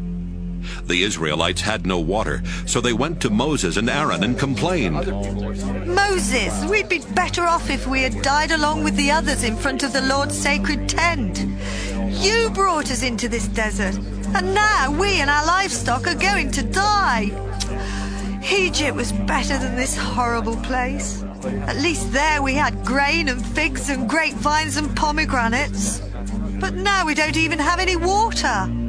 Moses and Aaron went to the entrance to the sacred tent, where they bowed down. The Lord appeared to them in all his glory and said, Moses, get your walking stick. Then you and Aaron call the people together and command that rock to give you water. That's how you will provide water for the people of Israel and their livestock. Moses obeyed and took his stick from the sacred tent. After he and Aaron had gathered the people around the rock, he said, Look, you rebellious people, and you will see water flow from this rock. He raised his stick in the air and struck the rock 2 times. At once, water gushed from the rock, and the people and their livestock had water to drink. But the Lord said to Moses and Aaron, Because you refused to believe in my power, these people did not respect me. And so you will not be the ones to lead them into the land I have promised. The Israelites had complained against the Lord, and he had shown them his holy power by giving them water to drink. So they named the place Meribah, which means complaining. Moses sent messengers from Israel's camp near Kadesh with this message for the king of Edom. We are Israelites, your own relatives, and we are sure you have heard the terrible things that have happened to us. Our ancestors settled in Egypt and lived there a long time, but later the Egyptians were cruel to us. And when we begged our Lord for help, he answered our prayer and brought us out of that land. Now we are camped at the border of your territory, near the town of Kadesh. Please let us go through your country. We won't go near your fields and vineyards, and we won't drink any water from your wells. We will stay on the main road until we leave your territory. But the Edomite king answered, No, I won't let you go through our country, and if you try, we will attack you. Moses sent back this message. We promise to stay on the main road, and if any of us or our livestock drink your water, we will pay for it. We just want to pass through. But the Edomite king insisted. You can't go through our land. Then Edom sent out its strongest troops to keep Israel from passing through its territory. So the Israelites had to go in another direction. After the Israelites had left Kadesh and had gone as far as Mount Hor on the Edomite border, the Lord said, Aaron, this is where you will die. You and Moses disobeyed me at Meribah, and so you will not enter the land I promised the Israelites. Moses, go with Aaron and his son Eleazar to the top of the mountain. Then take Aaron's priestly robe from him and place it on Eleazar. Aaron will die there." Moses obeyed, and everyone watched as he and Aaron and Eleazar walked to the top of Mount Hor. Moses then took the priestly robe from Aaron and placed it on Eleazar. Aaron died there. When Moses and Eleazar came down, the people knew that Aaron had died, and they mourned his death for 30 days. Numbers 21. The Canaanite king of Arad lived in the southern desert of Canaan, and when he heard that the Israelites were on their way to the village of Atharim, he attacked and took some of them hostage. The Israelites prayed, "Our Lord, if you will help us defeat these Canaanites, we'll completely destroy their towns and everything in them to show that they belong to you." The Lord answered their prayer and helped them wipe out the Canaanite army and completely destroy their towns. That's why one of the towns is named Hormah, which means destroyed place. The Israelites had to go around the territory of Edom, so when they left Mount Hor, they headed south toward the Red Sea. But along the way, the people became so impatient that they complained against God and said to Moses, "Did you bring us out of Egypt just to let us die in the desert? There's no water out here, and we can't stand this awful food." Then the Lord sent poisonous snakes that bit and killed many of them. Some of the people went to Moses and admitted, "It was wrong of us to insult you and the Lord. Now please ask him to make these snakes go away." Moses prayed, and the Lord answered, "Make a snake out of bronze and place it on top of a pole. Anyone who gets bitten can look at the snake and won't die." Moses obeyed the Lord, and all of those who looked at the bronze snake lived, even though they had been bitten by the poisonous snakes. As the Israelites continued their journey to Canaan, they camped at Oboth, then at Abarim in the desert east of Moab, and then in the Zered Gorge. After that, they crossed the Arnon River Gorge and camped in the Moabite desert bordering Amorite territory. The Arnon was the border between the Moabites and the Amorites. A song in the book of the Lord's battles mentions the town of Waheb with its creeks in the territory of Suphah. It also mentions the Arnon River with its valleys that lie alongside the Moabite border and extend to the town of Ar. From the Arnon, the Israelites went to the well near the town of Beer, where the Lord had said to Moses, "Call the people together, and I will give them water to drink." That's also the same well the Israelites sang about in this song. "Let's celebrate! The well has given us water. With their royal scepters, our leaders pointed out where to dig the well." The Israelites left the desert and camped near the town of Mattanah, then at Nahaliel, and then at Bamoth. Finally, they reached the Moabite territory, where they camped near Mount Pisgah in a valley overlooking the desert north of the Dead Sea. The Israelites sent this message to King Sihon of the Amorites. "Please let us pass through your territory. We promise to stay away from your fields and vineyards, and we won't drink any water from your wells. As long as we're in your land, we won't get off the main road." But Sihon refused to let Israel travel through his land. Instead, he called together his entire army and marched into the desert to attack Israel near the town of Jahaz. Israel defeated them and took over the Amorite territory from the Arnon River Gorge in the south to the Jabbok River Gorge in the north. Beyond the Jabbok was the territory of the Ammonites, who were much stronger than Israel. The Israelites settled in the Amorite towns, including the capital city of Heshbon, with its surrounding villages. King Sihon had ruled from Heshbon after defeating the Moabites and taking over their land north of the Arnon River Gorge. That's why the Amorites had written this poem about Heshbon. "Come and rebuild Heshbon, King Sihon's capital city. His armies marched out like fiery flames, burning down the town of Ar and destroying the hills along the Arnon River. You Moabites are done for. Your god Chemosh deserted your people. They were captured, taken away by King Sihon the Amorite. We completely defeated Moab. The towns of Heshbon and Dibon, of Nophah and Medeba are ruined and gone. After the Israelites had settled in the Amorite territory, Moses sent some men to explore the town of Jazer.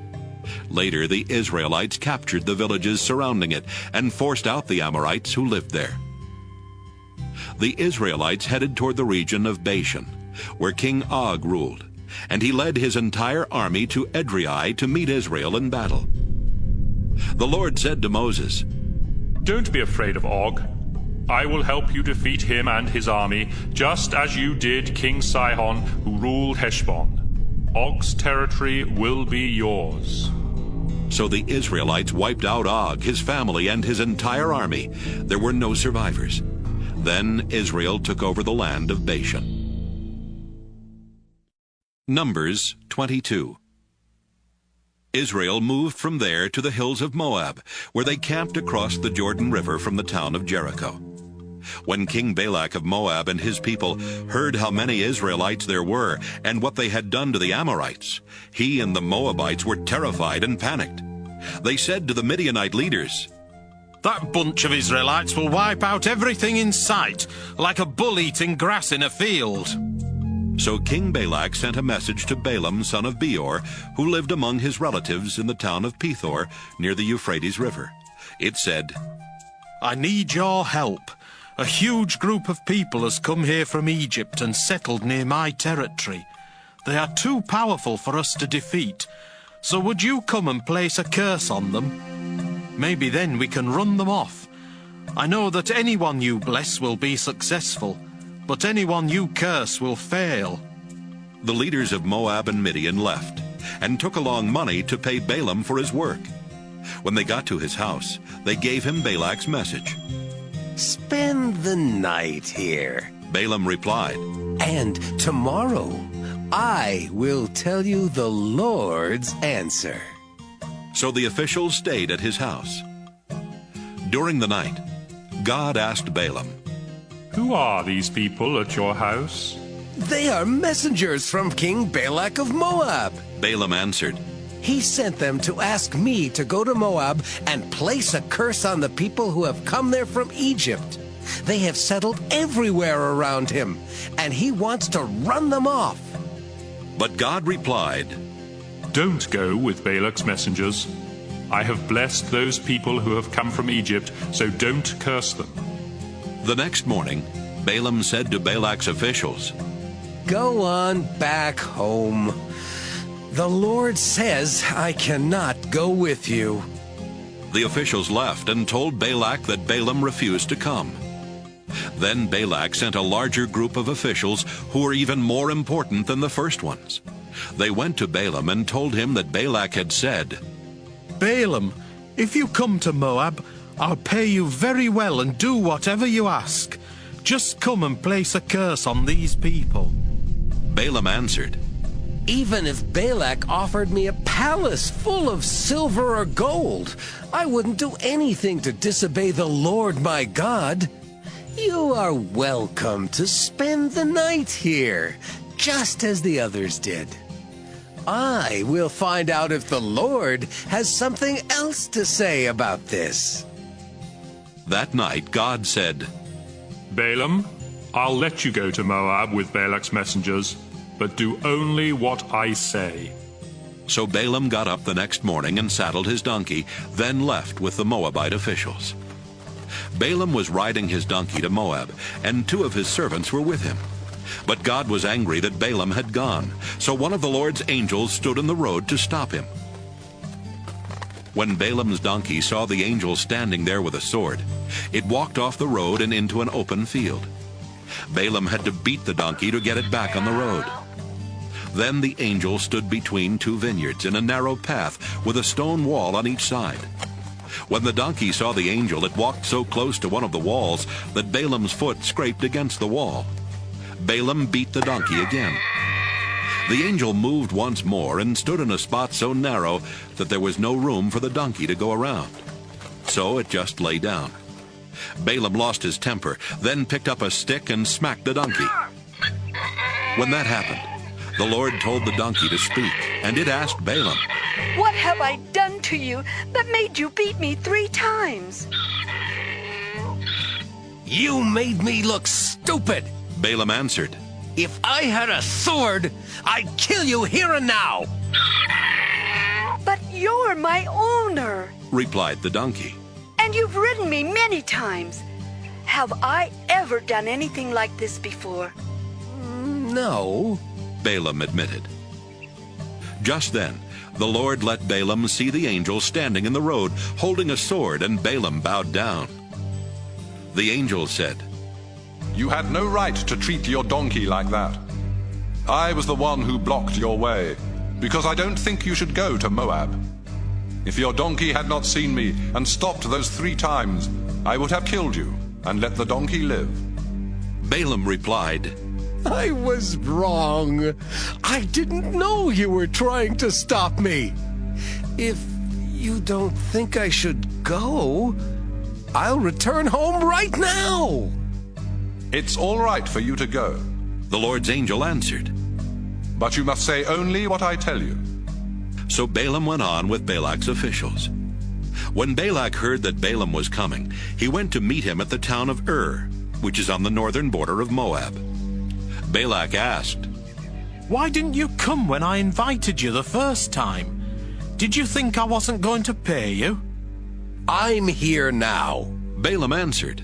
But I will say only what God tells me to say.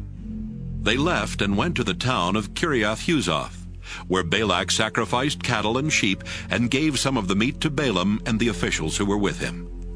The next morning, Balak took Balaam to the town of Bamoth Baal. From there, Balaam could see some of the Israelites. Numbers 23. Balaam said to Balak, Build 7 altars here, then bring 7 bulls and 7 rams. After Balak had done this, they sacrificed a bull and a ram on each altar. Then Balaam said, Wait here beside your offerings, and I'll go somewhere to be alone. Maybe the Lord will appear to me.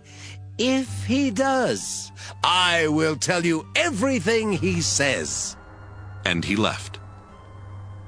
When God appeared to him, Balaam said, I have built 7 altars and have sacrificed a bull and a ram on each one.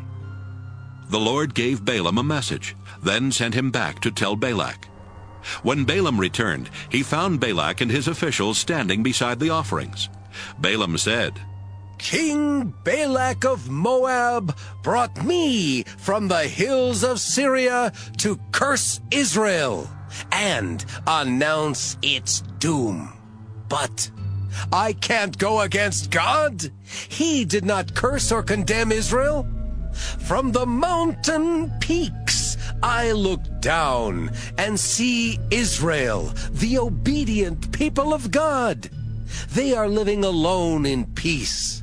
And though they are many, they don't bother the other nations. I hope to obey God for as long as I live and to die in such peace. Balak said, What are you doing? I asked you to come and place a curse on my enemies, but you have blessed them instead. Balaam answered, I can say only what the Lord tells me. Balak said to Balaam, Let's go somewhere else. Maybe if you see a smaller part of the Israelites, you will be able to curse them for me. So he took Balaam to a field on top of Mount Pisgah, where lookouts were stationed. Then he built 7 altars there and sacrificed a bull and a ram on each one. Wait here beside your offerings, Balaam said. The Lord will appear to me over there. The Lord appeared to Balaam and gave him another message. Then he told him to go and tell Balak. Balaam went back and saw him and his officials standing beside the offerings. Balak asked, What did the Lord say? Balaam answered, Pay close attention to my words. God is no mere human. He doesn't tell lies or change his mind. God always keeps his promises. My command from God was to bless these people, and there's nothing I can do to change what he has done. Israel's king is the Lord God. He lives there with them and intends them no harm. With the strength of a wild ox, God led Israel out of Egypt. No magic charms can work against them. Just look what God has done for his people. They are like angry lions ready to attack, and they won't rest until their victim is gobbled down. Balak shouted, "If you're not going to curse Israel, then at least don't bless them." "I've already told you," Balaam answered. "I will say only what the Lord tells me." Balak said to Balaam, "Come on, let's try another place. Maybe God will let you curse Israel from there." So he took Balaam to Mount Peor, overlooking the desert north of the Dead Sea.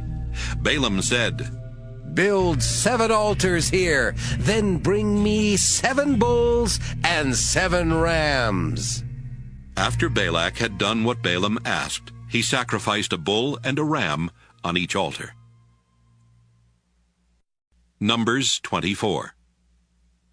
Balaam was sure that the Lord would tell him to bless Israel again.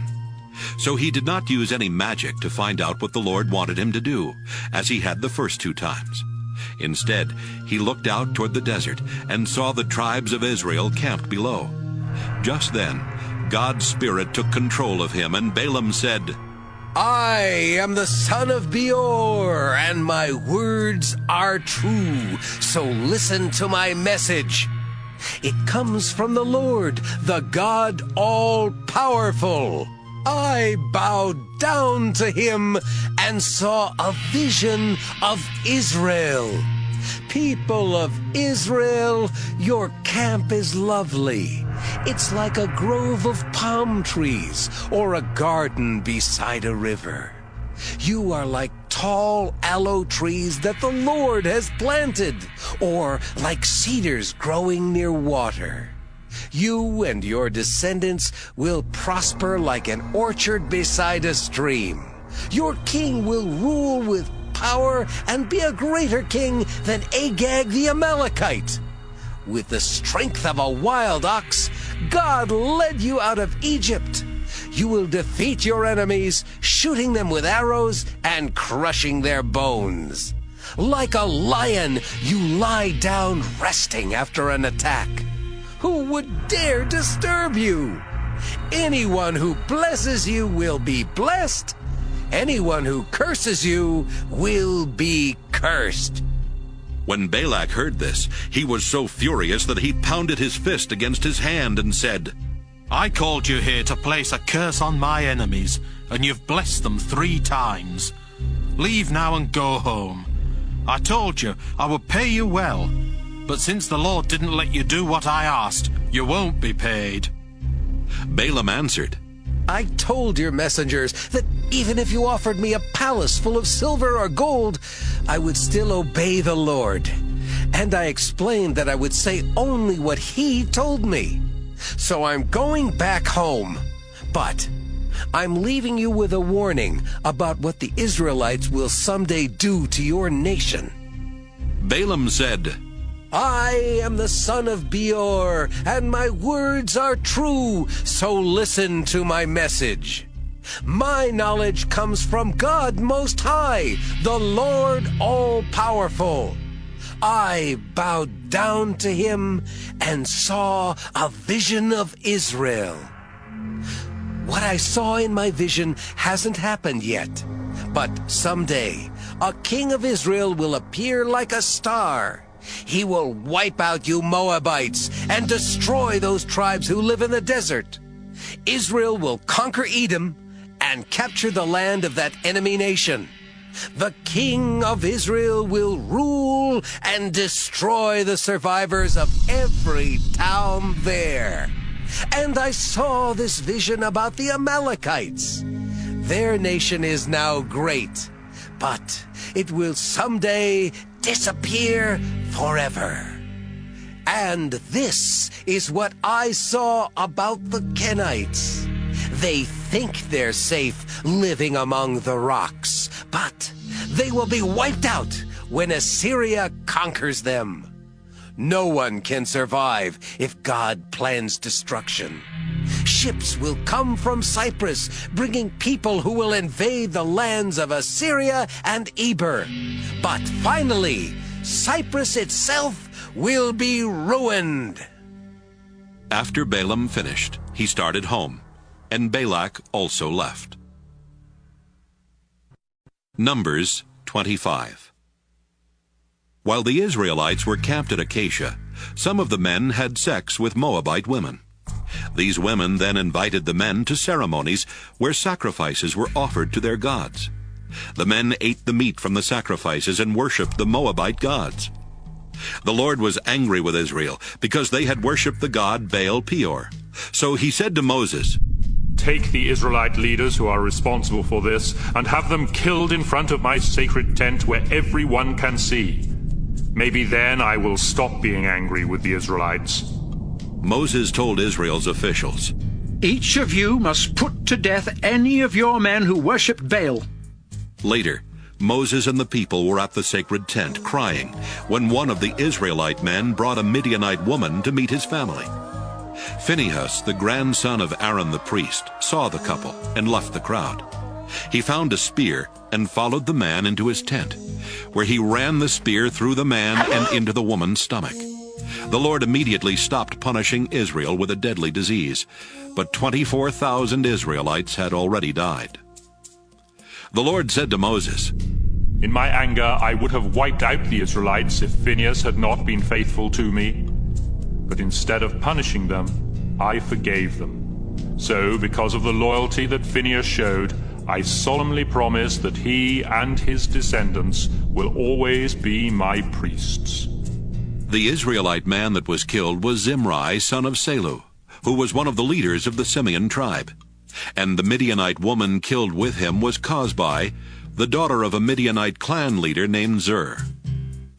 The Lord told Moses, "The Midianites are now enemies of Israel, so attack and defeat them.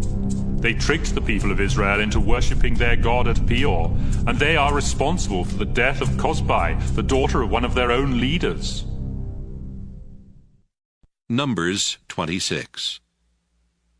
After the Lord had stopped the deadly disease from killing the Israelites, he said to Moses and Eleazar, son of Aaron, "I want you to find out how many Israelites are in each family, and list every man 20 years and older who is able to serve in Israel's army."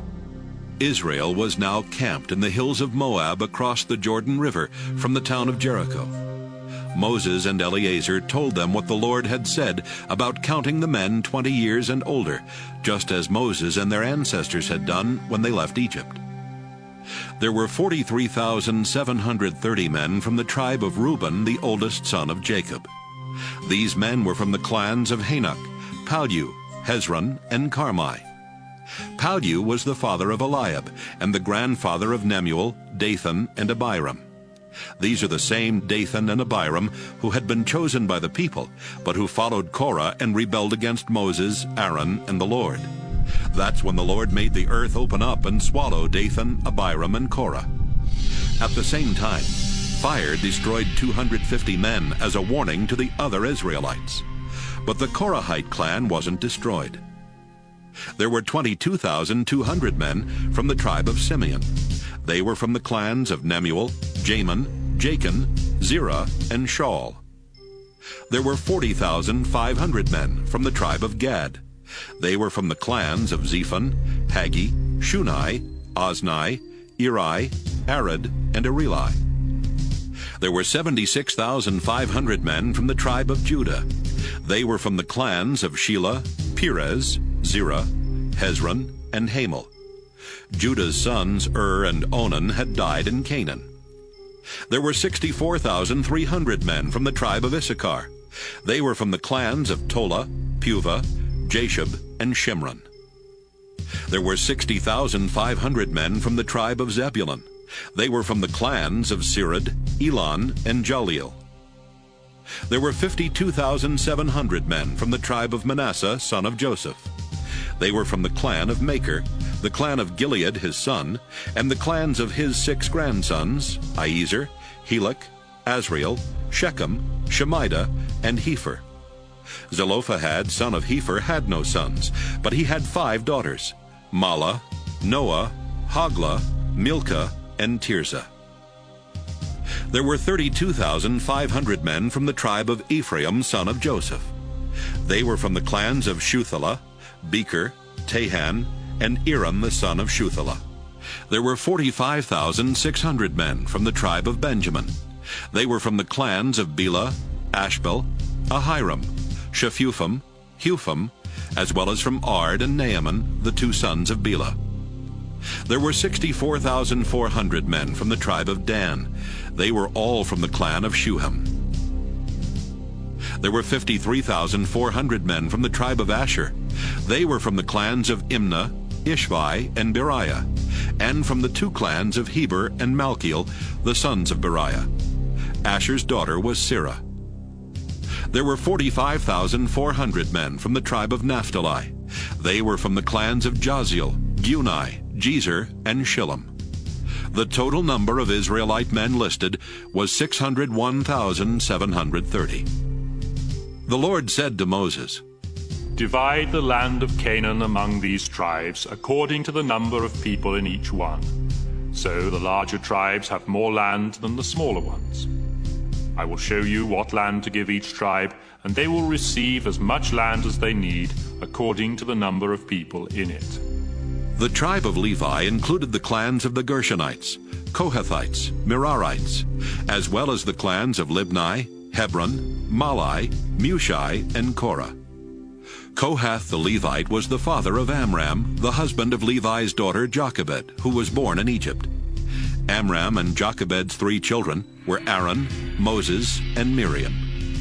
Aaron was the father of Nadab, Abihu, Eleazar, and Ithamar. But Nadab and Abihu had died when they offered fire that was unacceptable to the Lord. In the tribe of Levi there were 23,000 men and boys at least a month old. They were not listed with the other tribes because they would not receive any land in Canaan. Moses and Eleazar counted the Israelites while they were camped in the hills of Moab across the Jordan River from Jericho. None of the people that Moses and Aaron had counted in the Sinai desert were still alive, except Caleb, son of Jephunneh, and Joshua, son of Nun. The Lord had said that everyone else would die there in the desert. Numbers 27. Zelophehad was from the Manasseh tribe, and he had 5 daughters, whose names were Mahlah, Noah, Hoglah, Milcah, and Tirzah. One day his daughters went to the sacred tent, where they met with Moses, Eleazar, and some other leaders of Israel, as well as a large crowd of Israelites. The young women said, "You know that our father died in the desert, but it was for something he did wrong, not for joining with Korah and rebelling against the Lord. Our father left no sons to carry on his family name, but why should his name die out for that reason? Give us some land like the rest of his relatives in our clan, so our father's name can live on." Moses asked the Lord what should be done, and the Lord answered, "Zelophehad's daughters are right. They should each be given part of the land their father would have received. Tell the Israelites that when a man dies without a son, his daughter will inherit his land. If he has no daughter, his brothers will inherit the land. But if he has no brothers, his father's brothers will inherit the land. And if his father has no brothers, the land must be given to his nearest relative in the clan. This is my law, and the Israelites must obey it." The Lord said to Moses, "One day you will go up into the Abarim mountains, and from there you will see the land I am giving the Israelites. After you have seen it, you will die, just like your brother Aaron, because both of you disobeyed me at Meribah near the town of Kadesh in the Zin desert. When the Israelites insulted me there, you didn't believe in my holy power." Moses replied, "You are the Lord God, and you know what is in everyone's heart. So I ask you to appoint a leader for Israel. Your people need someone to lead them into battle, or else they will be like sheep, wandering around without a shepherd. The Lord answered, Joshua, son of Nun, can do the job.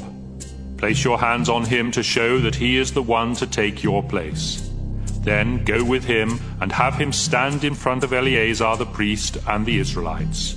Appoint Joshua as their new leader and tell them they must now obey him just as they obey you. But Joshua must depend on Eleazar to find out from me what I want him to do as he leads Israel into battle. Moses followed the Lord's instructions and took Joshua to Eleazar and the people. Then he placed his hands on Joshua and appointed him Israel's leader. Numbers 28. The Lord told Moses to say to the people of Israel, Offer sacrifices to me at the appointed times of worship, so that I will smell the smoke and be pleased. Each day offer 2 rams a year old as sacrifices to please me. The animals must have nothing wrong with them. One will be sacrificed in the morning and the other in the evening. Along with each of them, 2 pounds of your finest flour mixed with a quart of olive oil must be offered as a grain sacrifice.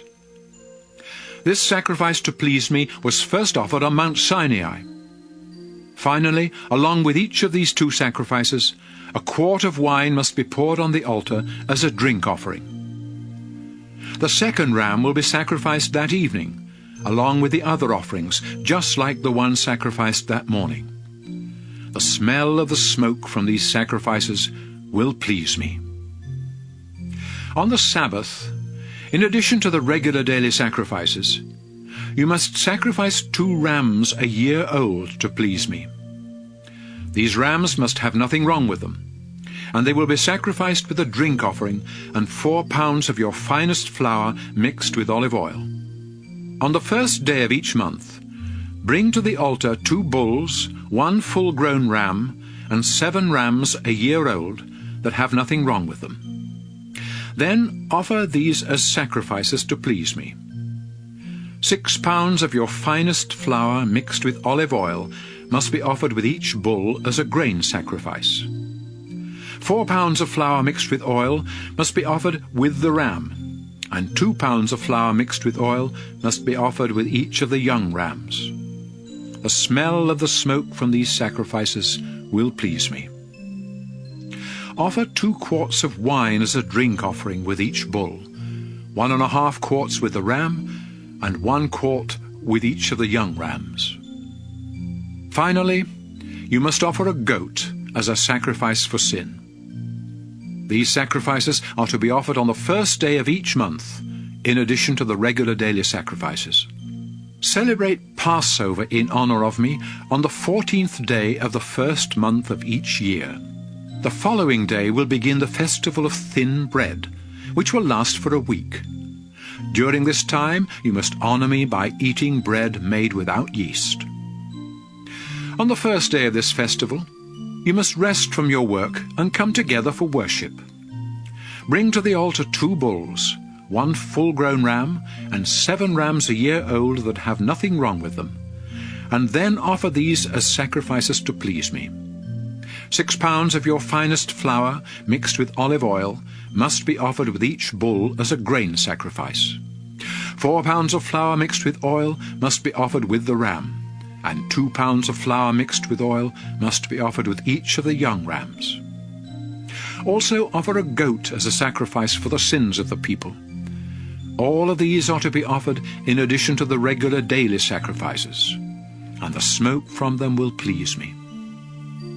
Then on the last day of the festival, you must once again rest from work and come together for worship. On the first day of the harvest festival, you must rest from your work, come together for worship, and bring a sacrifice of new grain. Offer 2 young bulls, 1 full-grown ram, and 7 rams a year old as sacrifices to please me. 6 pounds of your finest flour mixed with olive oil must be offered with each bull as a grain sacrifice. 4 pounds of flour mixed with oil must be offered with the ram, and 2 pounds of flour mixed with oil must be offered with each of the young rams. Also offer a goat as a sacrifice for sin. The animals must have nothing wrong with them, and are to be sacrificed along with the regular daily sacrifices. Numbers 29. On the first day of the 7th month, you must rest from your work and come together to celebrate at the sound of the trumpets. Bring to the altar 1 bull, 1 full-grown ram, and 7 rams a year old that have nothing wrong with them. And then offer these as sacrifices to please me. 6 pounds of your finest flour mixed with olive oil must be offered with the bull as a grain sacrifice. 4 pounds of flour mixed with oil must be offered with the ram, and 2 pounds of flour mixed with oil must be offered with each of the young rams. You must also offer a goat as a sacrifice for sin. These sacrifices will be made in addition to the regular daily sacrifices and the sacrifices for the first day of the month. The smoke from these sacrifices will please me. The 10th day of the 7th month is the great day of forgiveness. On that day you must rest from all work and come together for worship. Show sorrow for your sins by going without food, and bring to the altar 1 young bull, 1 full-grown ram, and 7 rams a year old that have nothing wrong with them. Then offer these as sacrifices to please me. 6 pounds of your finest flour mixed with olive oil must be offered with the bull as a grain sacrifice. 4 pounds of flour mixed with oil must be offered with the ram, and 2 pounds of flour mixed with oil must be offered with each of the young rams. A goat must also be sacrificed for the sins of the people. You will offer these sacrifices in addition to the sacrifice to ask forgiveness and the regular daily sacrifices. Beginning on the 15th day of the 7th month, and continuing for 7 days, everyone must celebrate the festival of shelters in honor of me. On the first day, you must rest from your work and come together for worship. Bring to the altar 13 bulls, 2 full-grown rams, and 14 rams a year old that have nothing wrong with them. Then offer these as sacrifices to please me. 6 pounds of your finest flour mixed with olive oil must be offered with each bull as a grain sacrifice. 4 pounds of flour mixed with oil must be offered with each of the rams, and 2 pounds of flour mixed with oil must be offered with each of the young rams. You must also offer a goat as a sacrifice for sin. These are to be offered in addition to the regular daily sacrifices. For the next 6 days of the festival, you will sacrifice 1 less bull than the day before, so that on the 7th day 7 bulls will be sacrificed. The other sacrifices and offerings must remain the same for each of these days. On the 8th day, you must once again rest from your work and come together for worship. Bring to the altar 1 bull, 1 full-grown ram, and 7 rams a year old that have nothing wrong with them. Then offer these as sacrifices to please me. You must also offer the proper grain sacrifices and drink offerings of wine with each animal. And offer a goat as a sacrifice to ask forgiveness for the people. These sacrifices are made in addition to the regular daily sacrifices. You must offer all these sacrifices to me at the appointed times of worship, together with any offerings that are voluntarily given or given because of a promise. Moses told the people of Israel everything the Lord had told him about the sacrifices. Numbers 30. The Lord told Moses to say to Israel's tribal leaders, "When one of you men makes a promise to the Lord, you must keep your word. Suppose a young woman who is still living with her parents makes a promise to the Lord.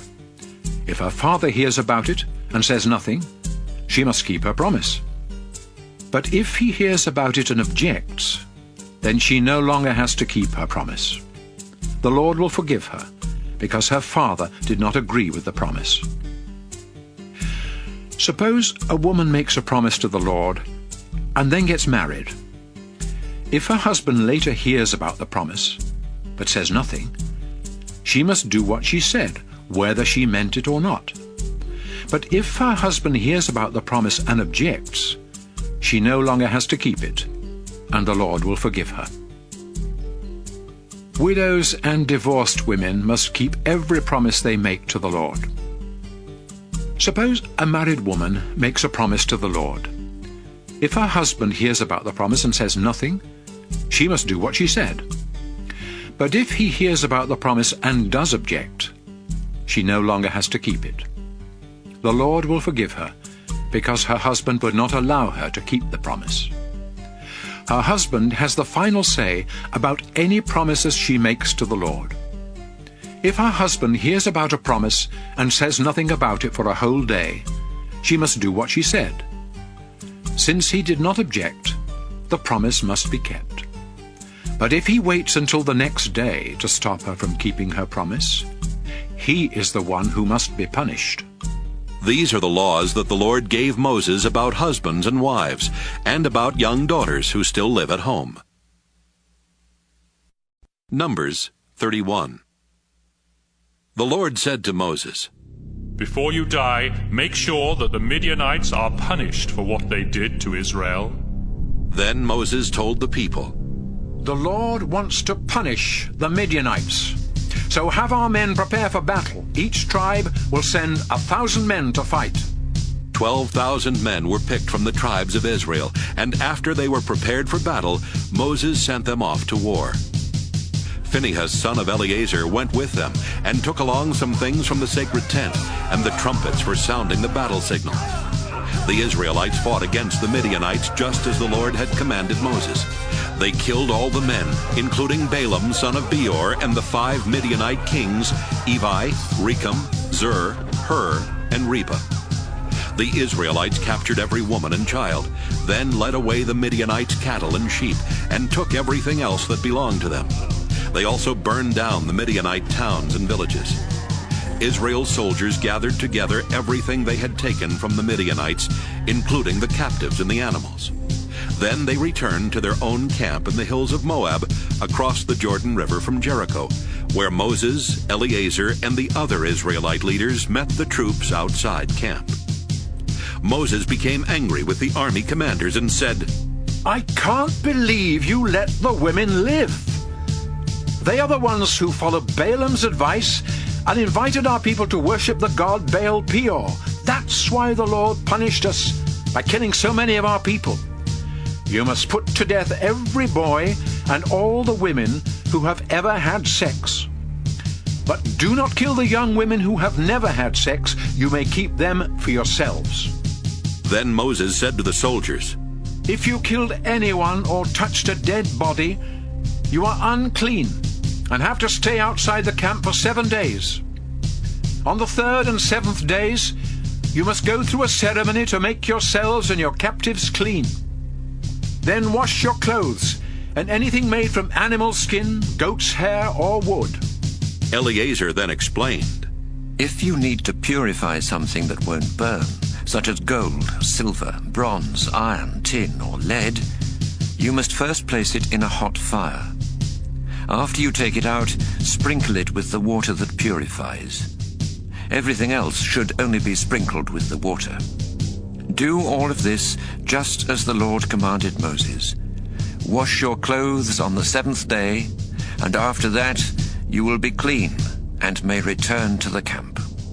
The Lord told Moses, Make a list of everything taken from the Midianites, including the captives and the animals. Then divide them between the soldiers and the rest of the people. Eleazar the priest and the family leaders will help you. From the half that belongs to the soldiers, set aside for the Lord 1 out of every 500 people or animals, and give these to Eleazar. From the half that belongs to the people, set aside 1 out of every 50, and give these to the Levites in charge of the sacred tent. Moses and Eleazar followed the Lord's instructions and listed everything that had been taken from the Midianites. The list included 675,000 sheep and goats, 72,000 cattle, 61,000 donkeys, and 32,000 young women who had never had sex. Each half included 337,500 sheep and goats, 36,000 cattle, 30,500 donkeys, and 16,000 young women. From the half that belonged to the soldiers, Moses counted out 675 sheep and goats, 72 cattle, 61 donkeys, and 32 women, and gave them to Eleazar to be dedicated to the Lord. Then from the half that belonged to the people, Moses set aside one out of every 50 animals and women, as the Lord had said, and gave them to the Levites. The army commanders went to Moses and said, "Sir, we have counted our troops and not one soldier is missing. So we want to give the Lord all the gold jewelry we took from the Midianites. It's our gift to him for watching over us and our troops." Moses and Eleazar accepted the jewelry from the commanders, and its total weight was over 400 pounds. This did not include the things that the soldiers had kept for themselves. So Moses and Eleazar placed the gold in the Lord's sacred tent to remind Israel of what had happened. Numbers 32. The tribes of Reuben and Gad owned a lot of cattle and sheep, and they saw that the regions of Jazer and Gilead had good pasture land. So they went to Moses, Eleazar, and the other leaders of Israel and said, "The Lord has helped us capture the land around the towns of Ataroth, Dibon, Jazer, Nimrah, Heshbon, Elealeh, Sebam, Nebo, and Beon. That's good pasture land. And since we own cattle and sheep, would you let us stay here east of the Jordan River and have this land as our own?" Moses answered, "You mean you'd stay here while the rest of the Israelites go into battle? If you did that, it would discourage the others from crossing over into the land the Lord promised them. This is exactly what happened when I sent your ancestors from Kadesh Barnea to explore the land. They went as far as Eshcol Valley, then returned and told the people that we should not enter it. The Lord became very angry, and he said that no one who was 20 years or older when they left Egypt would enter the land he had promised to Abraham, Isaac, and Jacob. Not one of those people believed in the Lord's power, except Caleb and Joshua. They remained faithful to the Lord, but he was so angry with the others that he forced them to wander around in the desert 40 years. By that time, everyone who had sinned against him had died. Now you people of Reuben and Gad are doing the same thing and making the Lord even angrier. If you reject the Lord, he will once again abandon his people and leave them here in the desert, and you will be to blame." The men from Reuben and Gad replied, "Let us build places to keep our sheep and goats, and towns for our wives and children where they can stay and be safe. Then we'll prepare to fight and lead the other tribes into battle. We will stay with them until they have settled in their own tribal lands. The land on this side of the Jordan River will be ours, so we won't expect to receive any on the other side." Moses said, "You promised that you would be ready to fight for the Lord. You also agreed to cross the Jordan and stay with the rest of the Israelites until the Lord forces our enemies out of the land. If you do these things, then after the Lord helps Israel capture the land, you can return to your own land. You will no longer have to stay with the others. But if you don't keep your promise, you will sin against the Lord and be punished. Go ahead and build towns for your wives and children, and places for your sheep and goats. Just be sure to do what you have promised." The men from Reuben and Gad answered, "Sir, we will do just what you have said. Our wives and children and sheep and cattle will stay here in the towns in Gilead. But those of us who are prepared for battle will cross the Jordan and fight for the Lord." Then Moses said to Eleazar, Joshua, and the family leaders, "Make sure that the tribes of Gad and Reuben prepare for battle and cross the Jordan River with you.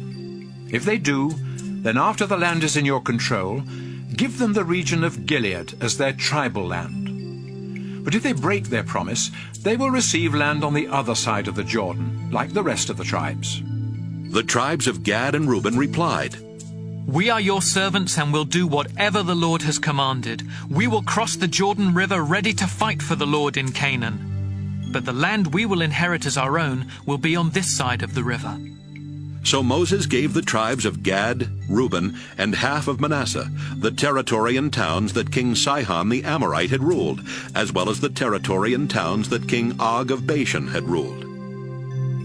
The tribe of Gad rebuilt the towns of Dibon, Ataroth, Aroer, Atroth-Shophan, Jazer, Jogbehah, Beth Nimrah, and Beth Haran. They built walls around them and also built places to keep their sheep and goats.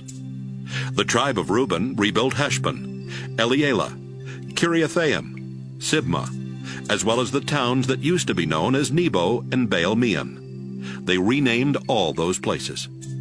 The clan of Machir from the tribe of East Manasseh went to the region of Gilead, captured its towns, and forced out the Amorites. So Moses gave the Machirites the region of Gilead, and they settled there. Jair from the Manasseh tribe captured villages and renamed them villages of Jair.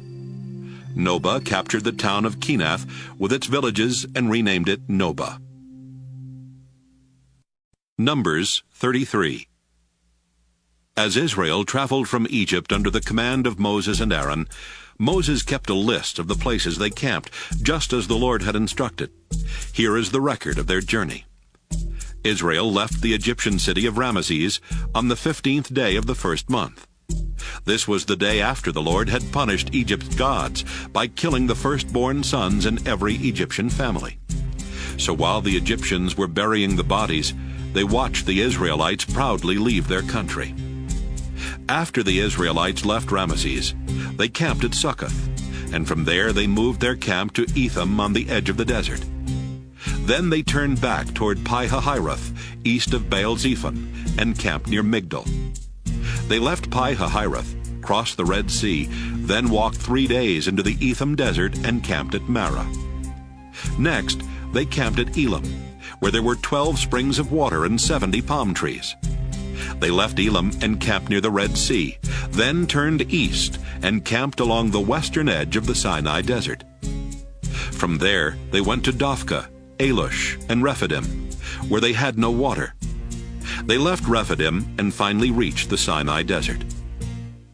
As Israel traveled from the Sinai desert to Kadesh in the Zin desert, they camped at Kibroth Hattaavah, Hazeroth, Rithmah, Rimmon Perez, Libnah, Rissa, Kehelatha, Mount Shepher, Harada, Makeloth, Tahath, Tira, Mithkah, Hashmonah, Moseroth, Beni Jaakan, Hor-Haggidgad, Jutbatha, Abrona, Ezion-Geber, and finally Kadesh. When they left Kadesh, they came to Mount Hor on the border of Edom. That's where the Lord commanded Aaron the priest to go to the top of the mountain. Aaron died there on the first day of the 5th month, 40 years after the Israelites left Egypt. He was 123 years old at the time. It was then that the Canaanite king of Arad, who lived in the southern desert of Canaan, heard that Israel was headed that way. The Israelites left Mount Hor and headed toward Moab. Along the way, they camped at Zalmonah, Punon, Oboth, Aya Abarim in the territory of Moab, Dibon Gad, Almon Diblathaim, at a place near Mount Nebo in the Abarim Mountains, and finally in the lowlands of Moab across the Jordan River from Jericho. Their camp stretched from Beth Jeshimoth to Acacia. While Israel was camped in the lowlands of Moab across the Jordan River from Jericho, the Lord told Moses to give the people of Israel this message. When you cross the Jordan River and enter Canaan, you must force out the people living there. Destroy their idols and tear down their altars. Then settle in the land. I have given it to you as your own. I will show you how to divide the land among the tribes according to the number of clans in each one, so that the larger tribes will have more land than the smaller ones. If you don't force out all the people there, they will be like pointed sticks in your eyes and thorns in your back. They will always be trouble for you, and I will treat you as cruelly as I planned on treating them. Numbers 34. The Lord told Moses to tell the people of Israel that their land in Canaan would have the following borders. The southern border will be the Zin desert and the northwest part of Edom. This border will begin at the south end of the Dead Sea. It will go west from there, but will turn southward to include Scorpion Pass, the village of Zin, and the town of Kadesh Barnea. From there, the border will continue to Hazar Adar and on to Asmon. It will run along the Egyptian gorge and end at the Mediterranean Sea. The western border will be the Mediterranean Sea. The northern border will begin at the Mediterranean, then continue eastward to Mount Hor. After that, it will run to Lebo Hamath and across to Zedad, which is the northern edge of your land.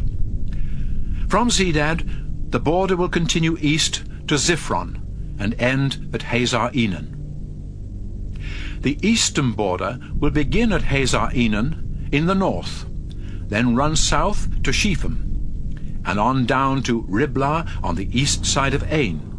From there it will go south to the eastern hills of Lake Galilee, then follow the Jordan River down to the north end of the Dead Sea. The land within these four borders will belong to you. Then Moses told the people, You will receive the land inside these borders. It will be yours, but the Lord has commanded you to divide it among the 9.5 tribes. The tribes of Reuben, Gad, and East Manasseh have already been given their land across from Jericho, east of the Jordan River. The Lord said to Moses, Eleazar the priest and Joshua son of Nun will divide the land for the Israelites. One leader from each tribe will help them, and here is the list of their names.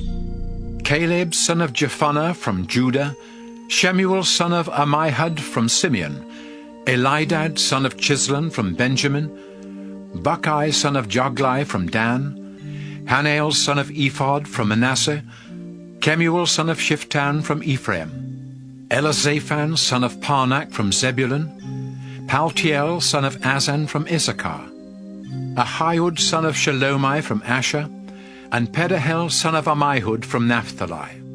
These are the men the Lord commanded to help Eleazar and Joshua divide the land for the Israelites. Numbers 35. While the people of Israel were still camped in the lowlands of Moab across the Jordan River from Jericho, the Lord told Moses to say to them, When you receive your tribal lands, you must give towns and pastures to the Levi tribe. That way the Levites will have towns to live in and pastures for their animals. The pasture around each of these towns must be in the shape of a square, with the town itself in the center. The pasture is to measure 3,000 feet on each side, with 1,500 feet of land outside each of the town walls. This will be the Levites' pasture land. 6 of the towns you give them will be safe towns, where a person who has accidentally killed someone can run for protection.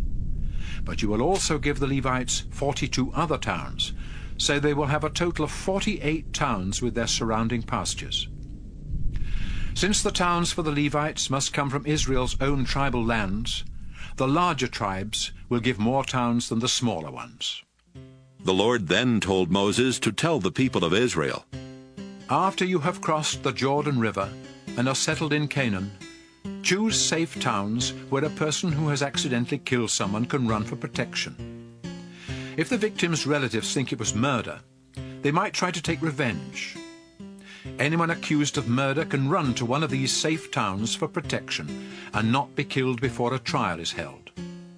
There are to be 6 of these safe towns, 3 on each side of the Jordan River. They will be places of protection for anyone who lives in Israel and accidentally kills someone. Suppose you hit someone with a piece of iron or a large stone or a dangerous wooden tool. If that person dies, then you are a murderer and must be put to death by one of the victim's relatives. He will take revenge for his relative's death as soon as he finds you. Or suppose you get angry and kill someone by pushing or hitting or by throwing something. You are a murderer and must be put to death by one of the victim's relatives. But if you are not angry and accidentally kill someone in any of these ways, the townspeople must hold a trial and decide if you are guilty. If they decide that you are innocent, you will be protected from the victim's relative and sent to stay in one of the safe towns until the high priest dies. But if you ever leave the safe town and are killed by the victim's relative, he cannot be punished for killing you. You must stay inside the town until the high priest dies. Only then can you go back home. The community of Israel must always obey these laws. Death is the penalty for murder, but no one accused of murder can be put to death unless there are at least 2 witnesses to the crime. You cannot give someone money to escape the death penalty. You must pay with your own life. And if you have been proven innocent of murder and are living in a safe town, you cannot pay to go back home. You must stay there until the high priest dies. I, the Lord, live among you people of Israel, so your land must be kept pure. But when a murder takes place, blood pollutes the land and it becomes unclean. If that happens, the murderer must be put to death, so the land will be clean again. Keep murder out of Israel. Numbers 36. One day the family leaders from the Gilead clan of the Manasseh tribe went to Moses and the other family leaders of Israel and said, Sir, the Lord has said that he will show what land each tribe will receive as their own. And the Lord has commanded you to give the daughters of our relatives Zelophehad the land that he would have received. But if they marry men from other tribes of Israel, the land they receive will become part of that tribe's inheritance and will no longer belong to us. Even when land is returned to its original owner in the year of celebrations, we will not get back Zelophehad's land. It will belong to the tribe into which his daughters married. So Moses told the people that the Lord had said, These men from the Manasseh tribe are right. I will allow Zelophehad's daughters to marry anyone, as long as those men belong to one of the clans of the Manasseh tribe. Tribal land must not be given to another tribe. It will remain the property of the tribe that received it. In the future, any daughter who inherits land must marry someone from her own tribe. Israel's tribal land is never to be passed from one tribe to another. Mahlah, Tirzah, Hoglah, Milcah, and Noah, the daughters of Zelophehad, obeyed the Lord and married their uncle's sons and remained part of the Manasseh tribe. So their land stayed in their father's clan. These are the laws that the Lord gave to Moses and the Israelites while they were camped in the lowlands of Moab across the Jordan River from Jericho.